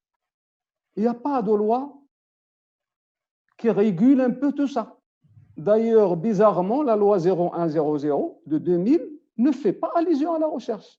Il fixe dans l'article 3 au départ que la recherche et l'innovation font partie, ou la recherche scientifique et technologique, je pense, font partie des missions de l'université, mais la loi organique ne parle pas de la recherche. Deuxième chose, réellement, mon expérience, l'expérience de l'université Qadia et de l'université du Maroc. Est-ce qu'il y a une politique affichée? Moi, je réponds non. Pourquoi? Tout simplement parce qu'il y a un seul acteur dans le terrain et tout dépend de cet acteur. C'est le chercheur. Je suis d'accord avec cet Tariq. Elle a parlé de l'autonomie, mais nous, on a l'autonomie après avoir fixé un contour, des objectifs, etc. Nous, il n'y a que le chercheur. Et tout dépend du chercheur. Le chercheur, il est l'artisan et il est le meneur. Et ça, on le comprend parce que c'est sa mission, la réalisation de la recherche. Mais il y a également l'initiateur, il est le seul. Et en plus, il est le maître, c'est lui qui contrôle tout. Et sans aucune reconnaissance à la fin. Et rien ne l'oblige. Si je parle bien sûr de la production scientifique au Maroc, c'est surtout les universitaires. Je crois que c'est la même chose pour les autres instituts. INRA, Institut national d'hygiène, etc. Je pense que c'est pareil. Rien ne l'oblige à faire la recherche. En plus, ça ne change pas pour son évolution de carrière. Parce qu'à la fin, il a 50% d'indemnité dans son salaire. Et même un grade qui est symbolique dans la recherche, qui est professorabilité, il peut être atteint tout simplement par des activités pédagogiques. Et même le grade le plus élevé, qui est le professeur de l'enseignement supérieur, peut être atteint par une simple grille avec le minimum de recherche. Donc on ne peut pas. Il y a une étude, je pense que Hamouchi a fait allusion à une étude que j'ai dans la tête, c'est qu'il y a une étude qui a été faite sur la production de 5 ans, 2014-2018. 14, 15, 16, 17, 18, 5 ans. Sur les enseignants-chercheurs les plus gradés à l'université, c'est-à-dire professeurs de l'enseignement supérieur, grade C, 5e échelon. Alors, figurez-vous, 50%, 53% exactement de ces professeurs d'enseignement supérieur les plus gradés n'ont produit aucune publication pendant 5 ans. Donc ça, c'est un exemple flagrant. D'ailleurs, ça a été, même ce système d'avancement, ce système de promotion, ça a été critiqué par l'instance nationale d'évaluation auprès du Conseil supérieur de l'éducation, de la formation et de la recherche. Ils ont dit que la grille d'avancement n'accorde pas d'importance à la recherche scientifique, qui est fondamentale pour le développement d'un pays. L'Académie Hassan II également, dans son rapport de 2009, l'a souligné clairement. Il a dit même des aberrations, je cite, aberrations qui n'encouragent pas les enseignants-chercheurs à développer la recherche. Donc, voilà un petit peu le problème. Si la recherche n'est pas initiée par le chercheur ou l'enseignant-chercheur, on n'aura pas de recherche. On n'aura pas les livrables à la fin. C'est vrai, il y a des actions un peu partout, etc. Donc, je crois, moi, c'est que la recherche actuellement, on peut l'illustrer comme suit. C'est une initiative personnelle ascendante. Après, on fait des rapports, tout le monde fait des rapports, hein, à tous les niveaux. Ce n'est pas une politique descendante. Et je crois que c'est ce qui manque. Et si vous me demandez un petit peu qu'est-ce qu'il faut faire, je peux énumérer de nombreuses actions, par-ci et par-là, hein, et que tous les acteurs de la recherche-développement, pour moi, je considère toujours la recherche, il est lié au développement. Et le développement est lié à la recherche. Et que les acteurs éprouvent l'utilité, la nécessité, mais c'est plus profond que des actions. Moi, je crois qu'il faut inverser l'équation. Je reste toujours dans l'autonomie, le chercheur reste toujours autonome, mais il faut que ce soit plutôt une politique descendante au lieu d'une initiative ascendante. Et pour moi, mon expérience, l'expérience de Qadaya, de Maghreb, je pense qu'il faut une assise juridique. À ce niveau-là, si Hamouchi l'a signalé tout à fait au départ, il connaît le système, c'est la loi. Et je pense qu'il y a 3 niveaux. Je vais résumer. Au niveau supérieur, gouvernement, ministère, etc., il faut rendre la recherche un devoir d'État. La première des choses. Le comment, ça peut être traduit au niveau de la vision, des priorités du système d'évaluation, du financement, des structures de gouvernance, l'implication du privé qu'il faut institutionnaliser, les jonctions recherche, développement, innovation, contractualisation de la mission, etc. Mais c'est toujours un assise juridique. Le deuxième niveau, c'est l'institution. C'est l'université, c'est l'institut, etc. Et pour moi, d'après mon expérience, il faut rendre la recherche une priorité pour l'institution. Ce n'est pas le cas. Si je prends toujours l'université, alors la priorité, culturellement, intuitivement et concrètement, c'est la pédagogie. Ce n'est pas la recherche. En locaux, en volume horaire, en moyens, il faut passer à autre chose. Troisième niveau, c'est au niveau de l'enseignant-chercheur. Je crois qu'il faut rendre cette mission de recherche indispensable, pas facultative. Donc, voilà les 3 niveaux un petit peu. Rendre la recherche-développement un devoir pour l'État, une priorité pour l'institution et une mission indispensable pour l'enseignant-chercheur. Je crois que si je cite des actions stratégiques, bon, tout le monde peut le dire, hein, le financement, bien sûr, avec une stratégie affichée, pas des appels d'offres de circonstances ou des dotations exceptionnelles ou des soutiens particuliers, etc., qui viennent. Le mode de gestion financière, il est vraiment archaïque. Ça, tout le monde le connaît. Il y a une décision conjointe qui a facilité des choses, mais il faut passer au contrôle a posteriori. Institutionnaliser, c'est ce qu'il a signalé Serdouane, et je suis d'accord. Pour moi, il faut l'institutionnaliser. La fédération de masse critique autour de thématiques prioritaires sociétale avec un pilotage hiérarchisé. On institutionnalise le regroupement et bien sûr, toutes les thématiques actuellement ne peuvent pas être traitées à l'écart des sciences sociales. Donc, il faut des thématiques sociétales. Décréter l'évaluation de la mission des chercheurs, de l'institution et de l'évaluation du processus aussi. Et les ressources humaines, ça, on peut s'étaler.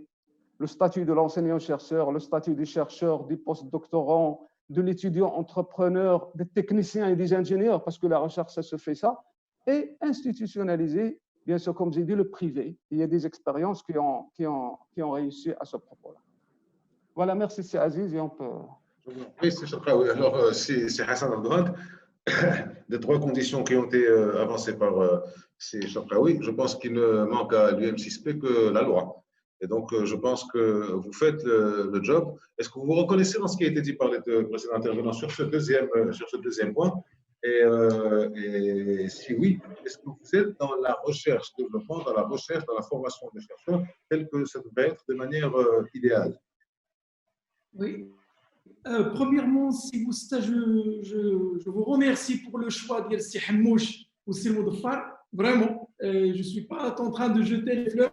Ce sont des 2 éléments, et vous voyez avec transparence, et c'est rare de le plaisir est pour moi, effectivement.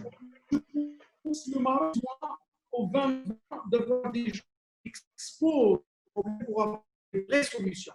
D'ailleurs, je suis aussi quand même au ministère dans ce Serdouane, il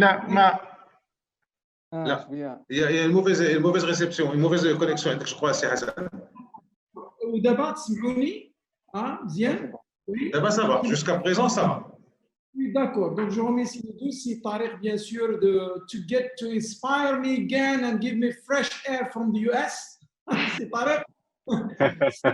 Donc, moi, je vais aller vers la liste des solutions pour qu'on ne soit pas pessimiste. D'accord? Parce que lorsqu'on voit les chiffres, it's dark, c'est noir. Mais je pense c'est bien de dire rien ne marche pour dire qu'est-ce qu'on va faire d'une manière très intelligente pour qu'on bouge de cette situation de stagnation. D'ailleurs, les collègues, ils ont mentionné pas mal de solutions. Et je nie pas que le ministère de l'enseignement supérieur, bien sûr, de la recherche scientifique, le conseil de la recherche, alhamdoulilah, le Maroc en matière d'établissement, d'institutions, on est bien doté de ces établissements, mais seulement le mindset est comment. Moi, je vais les citer comme le suivant. C'est pour ça, la première des choses, on doit croire la trilogie de l'innovation first et la recherche vient après. Parce que s'il n'y a pas d'innovation, il n'y a pas le driver to research. Donc, pourquoi on fait de la recherche? Pour innover et pour aller en avant lorsqu'on a trouvé une solution. Et après, lorsqu'on trouve une solution, on innove pour trouver une nouvelle solution et faire les mises à jour des solutions qui font le savoir-faire ancestral en matière d'expertise pour impacter un territoire et créer le bien-être de l'être humain. Donc, la recherche, ce n'est pas الناس يحلموا في الجامعة وهذا المايند سيت خصنا ماشي نبدلوه غير les politiciens, tous les citoyens marocains. Le professeur chercheur, on doit rétablir l'image du chercheur. D'accord? Donc, autour de cette innovation, recherche et développement, il y a le positionnement géopolitique du Maroc. C'est un choix stratégique. Si on rate l'occasion, on a raté l'occasion au 19e siècle. Les pays asiatiques, dans le progrès et le savoir, on a pris l'or. Donc, maintenant, on a une opportunité. 2020, l'Europe doit se positionner en matière de la recherche à l'échelle d'un continent qui est l'Afrique. Pour se positionner. L'UM60, par exemple, il a pris la main pour aller vers ce continent, quoique parfois c'est un projet, mais n'importe quoi commence par un projet. Donc il faut se positionner par rapport à un continent en matière de l'innovation et de la recherche et profiter du positionnement géographique du Maroc. Pas loin de l'Europe, pas loin du Moyen-Orient, au centre de l'Afrique. Donc, on doit revoir les thématiques stratégiques de recherche qui ne sont pas liées à des problèmes de bricolage. Non. Le Japon a brillé, ils nous envoient des Toyota. Maintenant, ils sont partout dans le monde. D'accord? Donc là, le mindset doit changer. Et là, les thématiques stratégiques, je suis d'accord avec Hamouche, il y a des thématiques stratégiques, mais on ne doit pas être timide. On est toujours dans les thématiques qui sont liées par rapport à des disciplines enseignées. Je m'excuse, le collègue de Marrakech, Smith. Oui, donc la question le choix des thématiques stratégiques, mais liées l'enseignement et la pédagogie. D'abord, شنو عندنا؟ واحد في الامريكا ولا في الامارات فين كنتي تسمى تيتشين لود واحد قتلتيه بلا ماس اورير دونسينيمون تقول له تعمل لا ريشيرش ما يمكنش. مثلا ان اسيستنت بروفيسور خصو يكون عنده على الاقل 3 كريديتس بير سيمستر، فول بروفيسور ما خصوش يزيد على 3 كريديتس. ماشي تطلب منه يقري 20 heures وتقول له mais tu n'es pas en train de publier. Donc toute une restructuration d'équilibre entre l'enseignement, la recherche et quelles thématiques stratégiques par rapport au territoire des différentes universités. La régionalisation avancée. Qui va faire cette régionalisation avancée? On est en train de lancer des politiques qui c'est pour cela qu'on a un problème de représentation des territoires. Dans ce sens, je pense que les thématiques stratégiques sont liées aux citoyens marocains. Covid-19, il nous a démontré Donc, il y a le RH. C'est quoi le RH? Tout simplement, comme l'ont souligné les collègues, il faut mettre le chercheur dans sa vraie position stratégique. Même qu'un chercheur, on doit le payer comme enseignant. ومن بعد نقولوا له ما تديرش الكونسالتين وما تديرش الاكسبيرتيز وما تمشيش تحضر في لي كونفيرونس على الانترناسيونال. واسمح لي كيفاش اون فا فير هاد الميزاجور د المايند سيت ديال هاد لو شيرشور. هو عنده ان دويان. انا كنت في الامارات جيتي كونتاكتي بار كيلكان تيقول له دويان لا جو في بارتير موا انا هاد كونفيرونس في الامارات كواكو سي با سون سوجي دو ريشيرش. دونك il y a une bureaucratie. Donc, il doit repositionner le chercheur par rapport au projet de recherche. J'ai un projet de recherche, avec un financement, avec un certain pourcentage, d'accord, pour toi-même et rendre flexible la mobilité des chercheurs. Un chercheur, un chercheur, il contribue à l'enseignement pédagogique. D'où l'importance aussi de lier la recherche à la formation. Donc, on a perdu la recherche et on a perdu la formation. Là, il y a un continu. C'est de faire l'équilibre entre les résultats de la recherche et le contenu de formation. 2 minutes, c'est Hassan, 2 minutes. Deux points. Au niveau du financement, le financement, أنا متفق مع السي حموش واخا درنا لو كونسيلاسيون le secteur de l'éducation, de la recherche, du gouvernement, un pourcentage.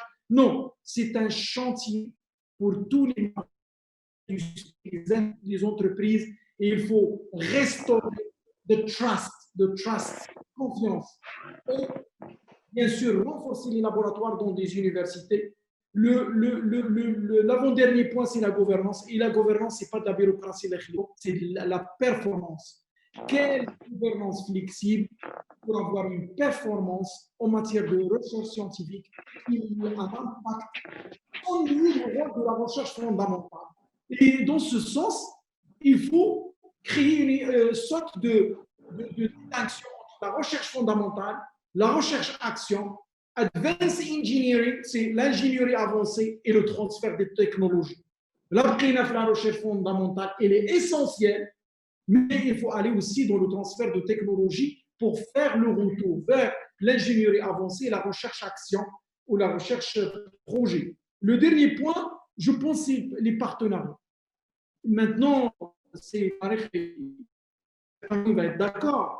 Les grandes universités américaines, elles travaillent avec l'écosystème international.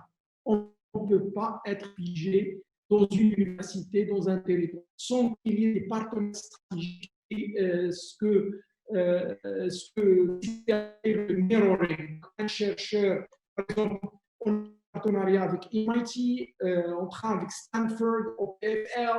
Pourquoi? C'est pas dans le sens d'avoir des universités prestigieuses. Non, c'est pas seulement question d'image et de label, mais comment, avec de l'intelligence marocaine, aller dans de grands établissements, créer des partenariats peer-to-peer. Donc, un professeur génie au Maroc qui va entrer en team, ou dans ce sens, les team building. Pourquoi? Parce que créer vos propres athlètes. On ne peut pas créer un chercheur, lui ou figé dans un endroit, mais on touche les moyens, on lui demande d'enseigner 20 heures, on peut lui dire, allez, tu as joué avec les grands à l'international.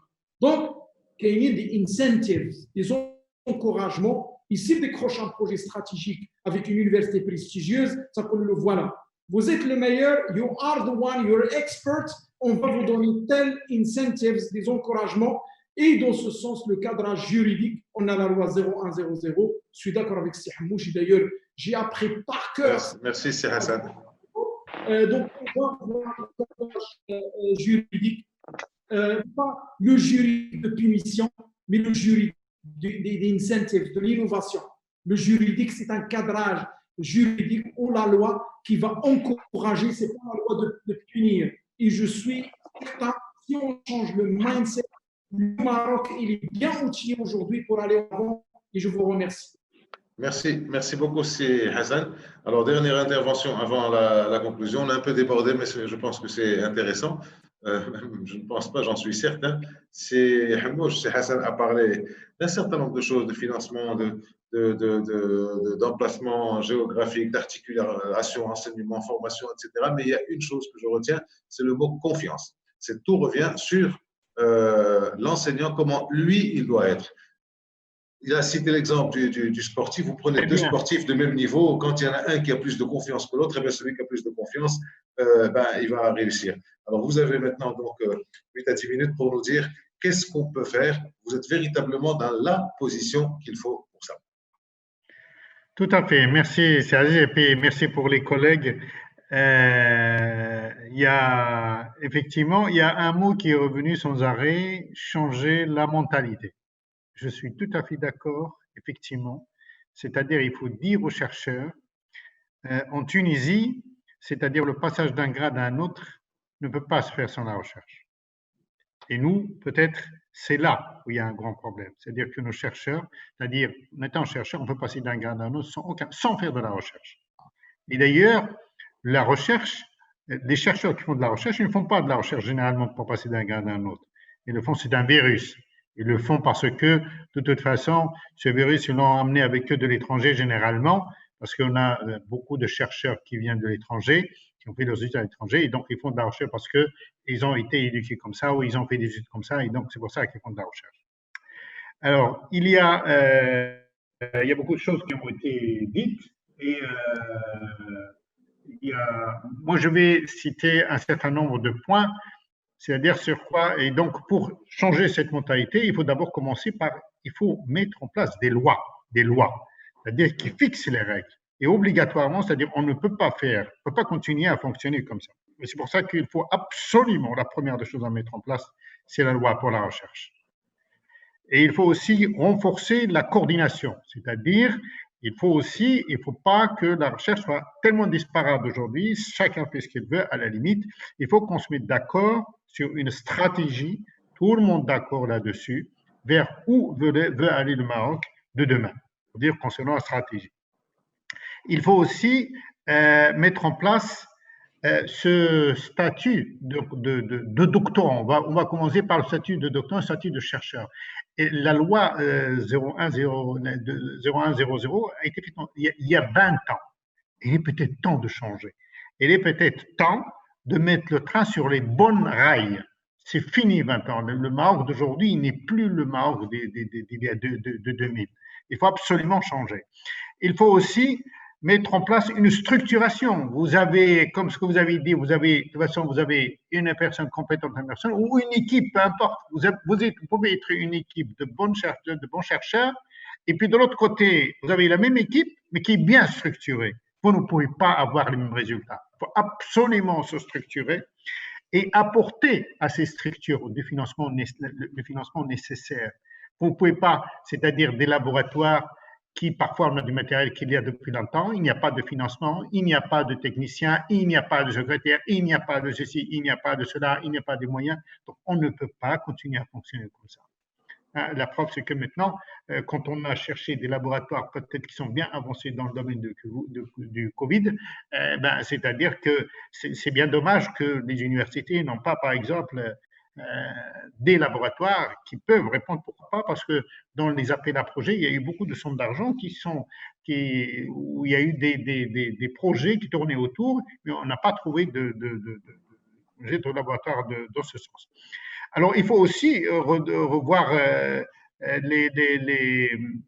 les modalités d'accréditation, parce que ce qu'on a aujourd'hui, les structures de recherche, ils sont accréditées par l'université. C'est pas bien. C'est pas bien parce que c'est tout simplement un ensemble de personnes qui se sont mis ensemble pour continuer, pour travailler. Et puis, s'ils travaillent, parce que généralement, il n'y a aucun lien entre l'équipe. Impliquer davantage la diaspora marocaine, extrêmement important. Extrêmement important. On voit bien, je ne vais pas citer les exemples, il y en a plein d'exemples des pays qui ont carrément, c'est-à-dire ils ont fait un suivi de leur diaspora d'étrangers. Ils les ramènent pour développer leur recherche. Mais il faut pas les ramener comme ça, il faut les ramener, mais il faut aussi, c'est-à-dire les motiver. On ne peut pas amener un professeur, un expert marocain à l'étranger, vous le faites venir ici, vous lui donnez le même salaire qu'un prof qui a fait peut-être ceci ou cela. Il faut vraiment qu'il y ait une différence. Il faut vraiment faire des efforts. Et ça, il faut aussi encourager la mobilité des enseignants-chercheurs. C'est lamentable. Quand vous avez un professeur, peut-être qui n'est jamais sorti de chez nous, c'est pas normal. Ce n'est pas normal parce que le fait qu'un professeur aille dans un laboratoire, regarder comment ça fonctionne, c'est déjà extrêmement important. Il ramène avec lui quelque chose. Il voit comment ça marche, comment ça fonctionne ailleurs, les concurrents. Et aussi, il faut intensifier la coopération à l'international. La coopération internationale, on voit bien les profs, quand vous avez des profs qui se mettent des projets à l'international, c'est extrêmement important. C'est là, c'est la recherche, c'est la qualité des professeurs. Alors, il y a aussi, comme vous avez dit, le financement. C'est vrai que le financement, parce que dans le calcul, on intègre normalement les salaires des professeurs. Ça dépend. Donc, nous, les statistiques qu'on donne, on intègre le salaire des professeurs. Mais vous ne pouvez pas. C'est-à-dire, si vous voulez vraiment faire de la recherche, il faut aussi avoir un grand nombre de chercheurs. 18 000, on est parmi les derniers. Donc, il faut absolument embaucher davantage de chercheurs et de bons chercheurs, de très bons chercheurs. C'est-à-dire, il faut le mode de recrutement, il ne doit pas être le même que celui d'aujourd'hui. Absolument. Et il faut, c'est-à-dire, il faut aussi recruter des étrangers comme ce qu'ils font les autres pays. C'est-à-dire ils mettent en place un système pour accueillir, pour aller chercher les meilleurs chercheurs au monde. Le Maroc ne peut pas rester isolé. La recherche, elle est internationale et il faut se battre sur un terrain international. Et il faut simplifier effectivement. Vous l'avez bien dit. De toute façon, maintenant, on a des chercheurs qui amènent de l'argent, on peut dire même de l'étranger, et qu'ils ont du mal à dépenser. Ils ont vraiment du mal à dépenser. Et à chaque fois, les...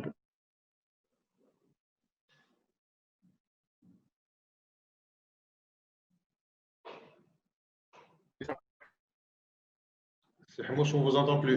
Dans les appels à projet, c'est-à-dire les contrats. Il faut aussi... On vous a perdu à 30 secondes, 15 secondes. L'OCP fait exception. D'accord, merci beaucoup. Alors, on a dit que...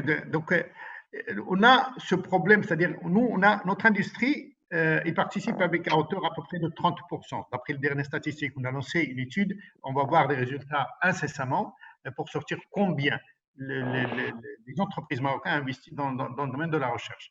Mais les grandes entreprises, et là, je tire chapeau au passage à l'OCP, donc c'est quand même une entreprise vraiment citoyenne et que je remercie énormément. Et puis même l'université Sorbonne avec nous, donc merci infiniment. Donc simplifier les procédures de gestion, ça c'est une obligation. Inciter les entreprises à participer et puis aussi promouvoir l'innovation et la valorisation parce qu'on a mis en place des sites d'innovation dans 5 universités et actuellement ils sont handicapés parce que de toute façon ils n'ont pas de statut. Comment fonctionner? À cause de quoi? À cause tout simplement de cette histoire de contrôle, de contrôle et il faut absolument faire sauter ces verrous et j'espère que dans cette dynamique, on va avancer. La Tunisie, par exemple, ils ont fait l'expérience sur un établissement et ça a marché. C'est-à-dire le contrôle a posteriori. C'est extrêmement important. Et moi, mon souhait, c'est au moins de faire pareil. On peut tirer au hasard un établissement, lui appliquer la même chose jusqu'à ce que les finances soient d'accord et on peut généraliser effectivement par la suite. Encourager le partenariat public-privé, ça c'est extrêmement important. La recherche, si la recherche ne répond pas au privé, aux entreprises, au secteur socio-économique, elle ne marchera jamais. Jamais.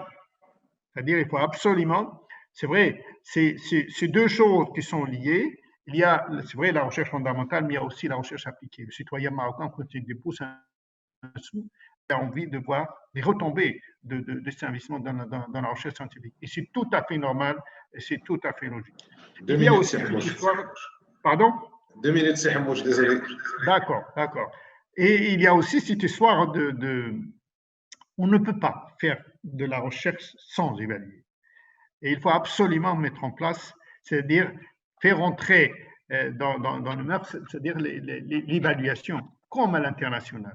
Nous, on ne fait pas d'évaluation. Et donc, c'est-à-dire, il n'y a pas de contrôle et c'est-à-dire, il n'y a pas de reconnaissance à travers. Quand il n'y a pas d'évaluation, c'est-à-dire, il n'y a pas de reconnaissance. Celui qui fait de la recherche, c'est exactement pareil comme celui qui ne fait pas de la recherche. Et c'est pour ça que je reviens et je dis que de toute façon, avec la loi cadre, il faut mettre en place un certain nombre de mécanismes qui vont justement éviter cet ensemble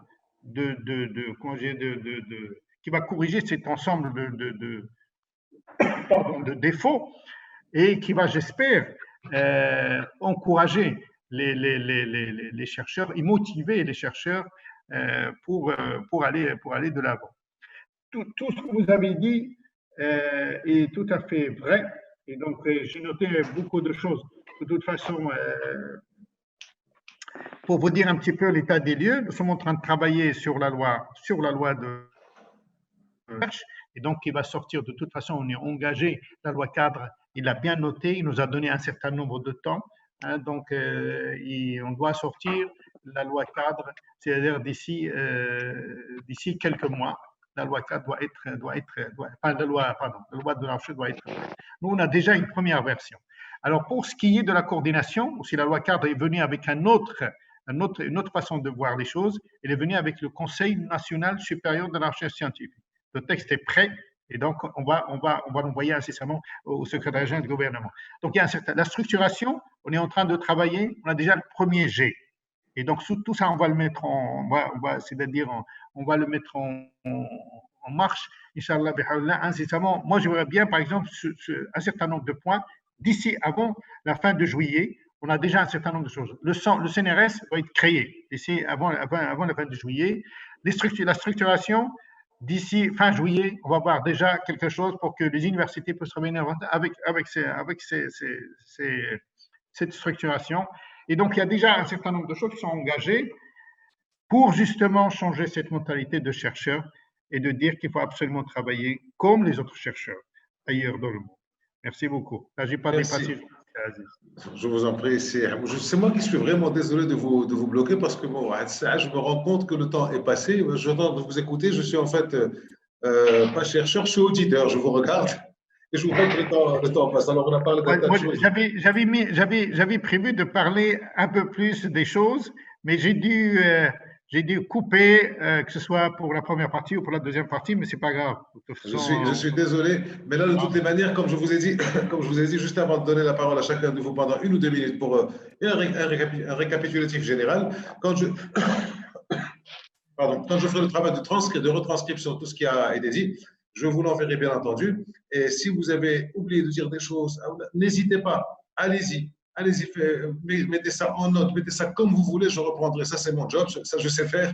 Allez-y, n'hésitez surtout pas. Je sais que vous avez été brillant dans ce que vous avez voulu dire. Donc, on y va. Alors, on a parlé de confiance, on a parlé de privé, on a parlé de géographie, on a parlé de moyens, on a parlé d'enseignement, on a parlé. Il y a énormément de choses à faire. C'est je viens de vous dire qu'il y a beaucoup de choses qui ont été mises en place et qui sont en chantier. Je pense que donc on a compris la chose. Je vous laisse la parole pour un dernier tour très rapide de 1 minute à 2 minutes chacun. C'est Tarek, à vous l'honneur. Merci, Si Aziz. Donc, pour conclure, je dirais que déjà la recherche, comme l'a si bien dit Monsieur Hamouche, c'est un jeu international. C'est-à-dire que ce dont on est en train de parler en ce moment, c'est pas juste quelque chose qui est maroco-marocain, mais c'est véritablement un positionnement international du Maroc. Comment le Maroc peut se placer internationalement comme un pays où la recherche est possible. Et donc c'est quelque chose de très important et de garder à l'esprit. D'ailleurs, quand on regarde si on regarde les publications dans les journaux, aujourd'hui c'est impossible de trouver une publication avec tout le monde qui vient du même pays. La recherche est véritablement quelque chose d'international et je pense que le Maroc a beaucoup de potentiel dans ce jeu et donc on a parlé des côtés négatifs mais j'aimerais aussi parler d'un côté positif, c'est que le Maroc que j'ai quitté en 2004 n'existe plus aujourd'hui. Le Maroc a fait beaucoup de progrès entre 2004 et maintenant et ça se voit très bien parce qu'on le voit aux publications. Le Maroc, les publications qui sortent du Maroc, maintenant, le Maroc est un pays qui publie beaucoup plus qu'en 2004 et qui publie dans des journaux à beaucoup plus haut facteur d'impact que ce qui existait en 2004. Donc, on a quand même fait beaucoup de progrès dans les 15 à 20 dernières années. Donc, j'aimerais justement souligner ce point positif-là. Aussi, un point que je trouve très intéressant et qui moi, m'est très cher, c'est comment faire pour justement attirer la diaspora marocaine.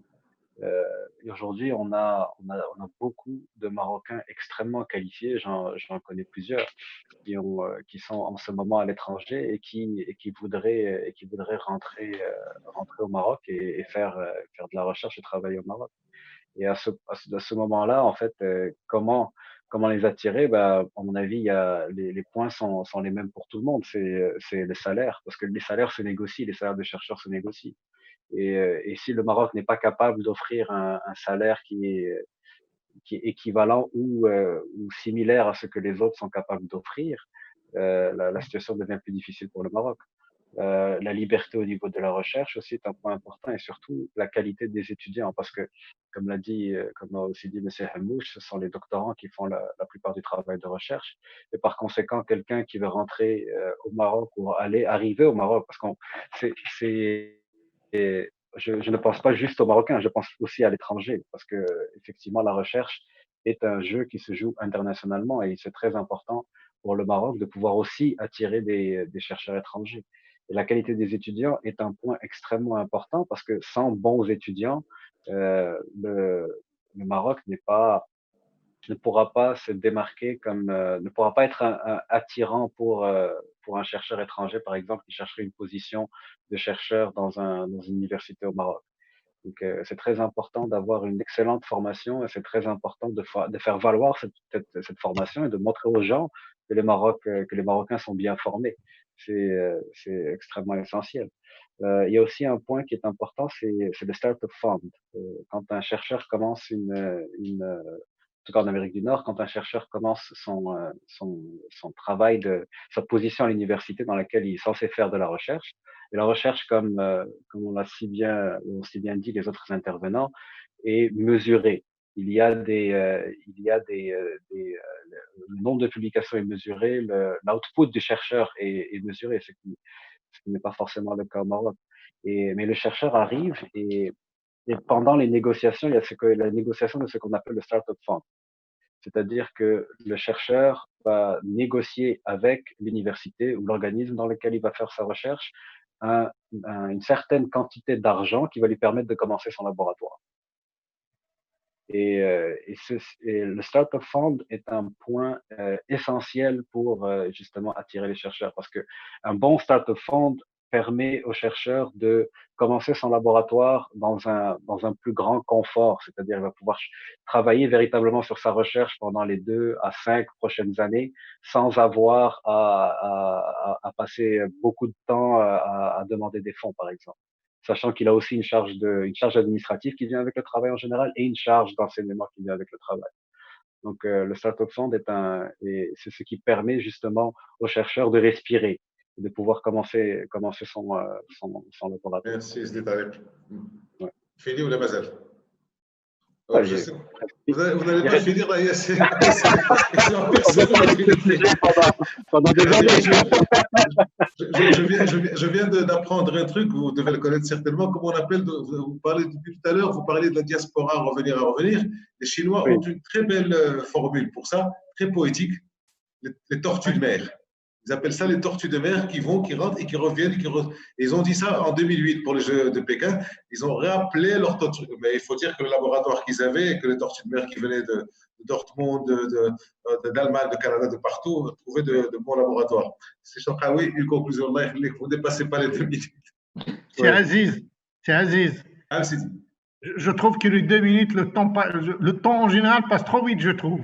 Oui. Il faudrait faire une recherche là-dessus d'ailleurs pour limiter le temps, si vous pouvez faire ça. Allez-y, c'est Chokaoui. Donc, pour ma part, je suis également vraiment très honoré de partager mes réflexions avec des sommités séparés. Le plaisir est pour moi. El Hamouchi, qui connaît bien le terrain, vraiment, c'est une tête pensante au niveau de la recherche, on le connaît bien. Rapidement, je crois qu'il y a un vide juridique sur beaucoup de niveaux. Et il faut que, lorsqu'on parle de vide juridique, je donne des exemples, parce que la bourse, on ne veut pas attribuer une bourse, par exemple. On parle d'attractivité, par exemple, de quelqu'un qui vient de la France, supposons qu'il ait un niveau de professeur. Lorsqu'il rentre au Maroc, on va lui dire, tu vas commencer par professeur assistant. C'est un vide juridique. Gouvernance des cités d'innovation dont on fait allusion. On est encore à la discussion, le portage juridique, etc. Est-ce que c'est une fondation? Est-ce que c'est un groupement d'un public? Est-ce que c'est... etc., etc. Il faut des lois. On ne peut pas, moi je suis convaincu d'une chose, il ne faut pas réformer. Mais non plus, il ne faut pas importer un modèle. Il faut adapter un système pour l'améliorer à la performance et à l'amélioration continue. Parce qu'il y a la mentalité, il y a la culture, il y a les moyens, il faut capitaliser sur les acquis, etc. Lorsqu'on parle d'assises juridiques, moi, je pense qu'on connaît un petit peu le système, c'est dans ce sens-là. C'est-à-dire capitaliser sur les acquis. Il l'a fixé de 20 ans. Franchement, c'est ça. C'est ce qu'on a, 20 ans. On n'a pas beaucoup parlé de l'attractivité. Pour moi, c'est un très bon indicateur parce que la situation actuellement, on ne peut pas relever les défis de demain par la recherche et le développement lorsqu'on a une situation inverse. Les meilleurs bacheliers partent à l'étranger. Les bons chercheurs marocains formés à l'étranger restent là-bas. Les titulaires d'un doctorat en co-tutelle que nous formons en co-direction sont plutôt attirés par l'autre pays. Les post-doctorants qui font un détour à quelque part ne reviennent pas. Bon, l'université Mohamed VI Polytechnique, c'est une exception parce qu'il a une gestion privée, parce que pour le moment, en tout cas, elle repose confortablement et quasi exclusivement sur une grande entreprise citoyenne. Bien sûr, pour nous, c'est un modèle. Elle a attiré les stars marocaines. Et même, elle a drainé diaspora. Mais elle a l'assise juridique pour. Espérons qu'on évolue un petit peu vers ce modèle-là. Alors, en tout cas, rapidement, le Maroc de demain ne peut pas faire à l'écart de la recherche, ça, c'est tout le monde le dit. Et la construction d'une image vraiment attractive doit reposer sur l'instauration d'une assise juridique incitatrice et motivante, sur la création d'un environnement de recherche propice. On a beaucoup de choses, on a beaucoup d'acquis. L'instauration d'un système d'évaluation approprié et le renforcement des mécanismes de bonne gouvernance de la composante, le triplé pour moi, recherche, développement, innovation. Bien sûr, la crise Covid, pour revenir à la crise Covid, s'est avéré un excellent et un puissant révélateur, et j'espère que ce soit un catalyseur, et qui a évoqué, rappelé que la recherche scientifique se positionne en première ligne et au cœur des priorités d'une nation. L'arsenal de recherche scientifique et d'innovation doit prendre en charge toutes les problématiques sociétales d'un pays et au-delà. Mais quand même, cette pandémie a révélé des priorités inéluctables d'une nation, traduisant ainsi la nécessité d'une souveraineté, pour moi que je qualifie d'une part la souveraineté sanitaire, alimentaire, énergétique et en relation avec l'eau hydrique. Voilà un petit peu, si on parle de thé, voilà, je remercie. Merci beaucoup, merci beaucoup. C'est Hassan Ardon à vous. D'accord, merci, cher collègue. C'est un plaisir d'échanger avec vous sur tous les connaisseurs de ce domaine et comment peut-on aller en avant dans notre pays, cher pays. Donc, j'ai 4 ou 5 points.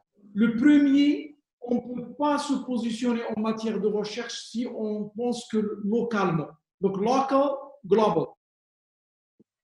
La recherche, il touche, comme par exemple dans le cadre de Covid-19, un vaccin pour l'humanité.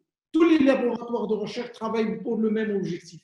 Donc, quel objectif uni par rapport au positionnement du Maroc pour aller en avant si on veut valoriser ce secteur recherche pour qu'il ne soit pas lié à l'enseignement, mais à l'enseignement plutôt de lycée, il n'est pas l'enseignement universitaire, parce que l'enseignement universitaire, partout dans le monde, il y a un rituel. Le chercheur, c'est un chercheur. Et que si vous le savez, dans des pays développés, le chercheur, s'il ne veut pas enseigner, il ne va pas enseigner. Il peut même acheter ses heures d'enseignement il cherche quelqu'un d'autre d'enseigner pour lui qu'il fait la recherche, parce qu'il a tant d'argent de recherche. Donc, ce n'est pas dans le sens lucratif, bien sûr. Donc, lock global, positionnement du Maroc par rapport au secteur de la recherche. Très important. On ne peut pas dire qu'on va faire de la recherche, tout le monde va faire de la recherche. S'il vous plaît, la recherche, c'est qui veut faire de la recherche. C'est digital. La recherche, c'est une orientation personnelle. Moi, si je suis architecte et je suis un chercheur maintenant, si tu vas demander pourquoi un architecte fait la recherche, il ne doit pas faire la recherche, il doit dessiner des plans. C'est faux, mais c'est ça, cette mindset qu'on doit changer. L'innovation et la recherche est le droit de tout le monde. Même quelqu'un qui est commerçant, les gens في القرويين, il fait de la recherche, في الكراسي العلمية, ils ont écrit livres des commerçants. Donc la recherche n'est pas liée à la forteresse de l'université, mais ce qui est important, la pertinence de cette recherche, la singularité de cette recherche et quel impact a cette recherche sur le terrain. Et là, je vais vers la valeur ajoutée. On doit démontrer, nous, comme des universitaires ou chercheurs, notre valeur ajoutée d'écosystème national de l'économie.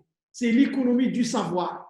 C'est l'industrie du savoir. Ce n'est pas le savoir figé dans une classe. Non, c'est l'industrie du savoir qui crée des vrais athlètes de recherche, qui ont la capacité de faire la recherche et d'aller en avant dans le transfert de technologie, l'innovation technologique et dans tous les domaines. Et le Maroc doit être positionné par rapport à quelques pratiques. Si on est bien dans l'agriculture, on doit avancer l'agriculture. On a l'automobile, mais les marques des autres, c'est le moment de démarrer notre marque. Donc, s'il y a un problème d'appartenance aux autres. Si on n'est pas capable au 2020 d'aller vers l'indépendance de la recherche, on va être lié que aux industries des autres et chercheurs des autres et professeurs des autres. Donc là, ce n'est pas l'autonomie seulement à l'interne, mais l'autonomie par rapport aux autres pays, d'accord, et les autres économies. Le dernier point, c'est la valorisation du chercheur. On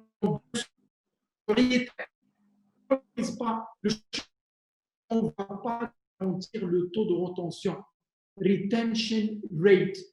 Si les chercheurs sont en train de fuir le Maroc, attention, comment on va développer ce chantier de recherche, d'innovation, de technologie au moment où les meilleurs ils sont en train de quitter le Maroc? Donc la valorisation du bien-être du chercheur, de l'infrastructure de travail du chercheur pour garantir la retention ou le taux de retention de ce chercheur. Et je vous remercie. Merci beaucoup, c'est Hassan. C'est Ahmed, il y a eu beaucoup d'ambition, beaucoup d'idées, beaucoup d'intelligence, beaucoup de. Le dernier mot à la puissance publique, si on peut dire. Est-ce que vous aurez le dernier mot ou pas? Allez-y. Alors, c'est justement, merci c'est Aziz, mais c'est justement ce que nous cherchons à changer cette conception. C'est-à-dire, en fait, il faut regarder. Juste une plaisanterie, vous en faites pas. Non, mais bien sûr, et puis, de toute façon, c'est bien d'en parler. Donc, il faut absolument que ça change. Et moi, parfois, autour de moi, je dis qu'il faut être comme un fonctionnaire de 5e génération. C'est-à-dire, il y a un certain nombre de règles qu'il faut mettre en place. C'est terminé le Maroc d'aujourd'hui, n'est plus le Maroc d'il y a des années. Et donc, tout doit fonctionner comme. Il ne faut pas que ça reste des paroles. Et donc, je vous assure qu'autour de moi, de toute façon, c'est ce qu'on essaye de faire. Alors, moi, je pense qu'il y a, en résumé, parce qu'il y a beaucoup de choses qui ont été dites, pratiquement tout, on a de très bons chercheurs. Les Marocains, ils sont ils sont bons. La preuve, c'est que quand ils sont à l'extérieur, c'est-à-dire parfois on a des chercheurs, on a beaucoup de chercheurs qui sont à l'étranger et qui sont extrêmement bons, qui sont bien installés et qui font de la bonne recherche. Le Maroc, je ne vais pas raconter une histoire qui m'est arrivée, le Maroc, c'est-à-dire on a ces étudiants, parfois qui font des écoles d'ingénieurs, parfois qui font, et après ils partent. Et c'est-à-dire ils deviennent vraiment une étoile à l'étranger. Ça veut dire qu'en fait, c'est un environnement qu'il faut mettre en place. Un environnement complet pour garder ces chercheurs et faire revenir ceux qui sont là-bas, les nôtres, c'est-à-dire les Marocains, et aussi faire venir les meilleurs. On ne peut pas continuer à fonctionner qu'avec nos chercheurs. Il faut vraiment s'ouvrir et il faut chercher les meilleurs là où ils sont. Et il faut leur donner les moyens nécessaires. C'est le seul moyen de développer la recherche chez nous. Sinon, si on continue comme ça, c'est-à-dire les meilleurs partent faire de la recherche à l'étranger, et puis nous, on reste croisés. L'exemple, comme ce que vous avez dit, l'exemple chinois, il est typique, clair, net et précis. On peut très bien copier juste une toute petite partie et on verra que ça va vraiment changer les choses. Moi, je pense qu'il faut d'abord mettre en place les procédures juridiques. Ça c'est absolument nécessaire. Ça va permettre de fixer les règles, comme ce que j'ai dit, et ça va permettre effectivement de combler les trous et les failles qui existent dans la loi 0100, et puis de façon arrêter cette histoire, c'est-à-dire d'avancer d'un grade à un autre comme ça. Et puis vous faites de la recherche, vous ne faites pas de la recherche, ce n'est absolument pas grave. De toute façon, vous avez votre salaire, ça il faut absolument en terminer. Il faut aussi motiver les ressources humaines, c'est important. C'est important, on ne peut pas continuer, c'est-à-dire à faire celui qui fait de la recherche, celui qui ne fait pas de la recherche, exactement pareil. Il faut motiver l'ensemble. Alors, il faut les moyens financiers, ils sont extrêmement importants. Il faut aussi renforcer le financement de la recherche. Moi, c'est vrai que le Maroc a fait beaucoup d'efforts, mais on peut continuer. Moi, je pense qu'il faut absolument financer les structures de recherche au niveau des universités. Il faut leur donner les moyens. Il faut les mettre en structure, en équipe, parce que c'est des équipes qui vont batailler, qui vont jouer avec d'autres équipes. Vous ne pouvez pas jouer avec des équipes qui n'ont pas les moyens et qui sont dispersées, avec des équipes qui sont bien structurées, avec les moyens qu'il faut, avec tout ce qu'il faut. Donc, on ne peut pas marcher comme ça. Donc, il faut absolument se structurer et trouver les moyens pour donner à ces structures de recherche. Donc, ça veut dire le financement. Il faut absolument aussi, comme ce qu'il a dit, c'est Hassan, il est extrêmement important. La partie valorisation des résultats de la recherche est extrêmement importante. On a mis en place ces cités d'innovation. Ils ne fonctionnent pas comme ce qu'on souhaite encore. Mais ça, on est en discussion avec le ministère des Finances et de l'Industrie. L'industrie, il n'y a pas de problème, mais le ministère surtout des Finances, pour trouver une solution. Parce qu'il faut une liberté, c'est-à-dire comme une entreprise, il doit fonctionner comme une entreprise, sinon ça ne marchera jamais. L'innovation, c'est comme ça que ça marche. Dans d'autres pays, ils ont beaucoup d'argent et ils dépensent. On prend juste l'exemple de l'Espagne et c'est pour ça que ça marche. Il y a aussi, on ne peut pas aussi continuer, il faut absolument évaluer, ça c'est extrêmement important. Il faut absolument évaluer les structures de recherche, il faut absolument chacun dans son coin. Et il faut reconnaître les choses quand elles sont bonnes, quand elles sont moins bonnes, et donner des récompenses à ceux qui travaillent. Et comme ça permet de dire aux gens que c'est fini les années où tout le monde, c'est-à-dire dort et on avance tout le monde à la même vitesse. Voilà, c'est tout ce que... Et alors l'information, il y a eu beaucoup de questions, mais je tiens à dire à ces tarifs. Donc, de toute façon, on peut échanger si vous voulez. Si vous avez besoin d'informations, c'est extrêmement important et ça me fait chaud au cœur. Moi aussi, j'étais à l'étranger et je suis vraiment très touché. D'ailleurs, chaque fois quand on fait des webinaires comme ça, on parle avec des collègues. Et donc, il n'y a aucun problème. Je vous donnerai mon mail et si vous avez besoin de quoi que ce soit, il n'y a aucun problème. Merci beaucoup, Sir Aziz. Merci beaucoup pour les efforts parce que je sais que ça demande des efforts et pour le fait de nous réunir comme ça et de discuter d'un point extrêmement important. Voilà. En tout cas, c'est moi qui vous remercie parce que, comme je vous avais dit en préparant l'émission, je ne connais rien à la recherche. Je ne suis pas scientifique moi-même, mais là, vous m'avez vraiment mis l'eau à la bouche. Et bon, dans mon métier, on propose des choses, on dit des choses. Quand vous parlez de graver ça sur le marbre, dans le marbre de la loi, moi, je me rappelle que, enfin, je sais qu'en Allemagne, par exemple, l'orthodoxie budgétaire est inscrite dans la Constitution. Et peut-être aller jusqu'à inscrire la recherche et développement budget dans la Constitution, ça c'est quelque chose qu'il faudrait peut-être, à laquelle il faudrait peut-être penser à nos politiques. En tout cas, je vous remercie tous pour votre contribution.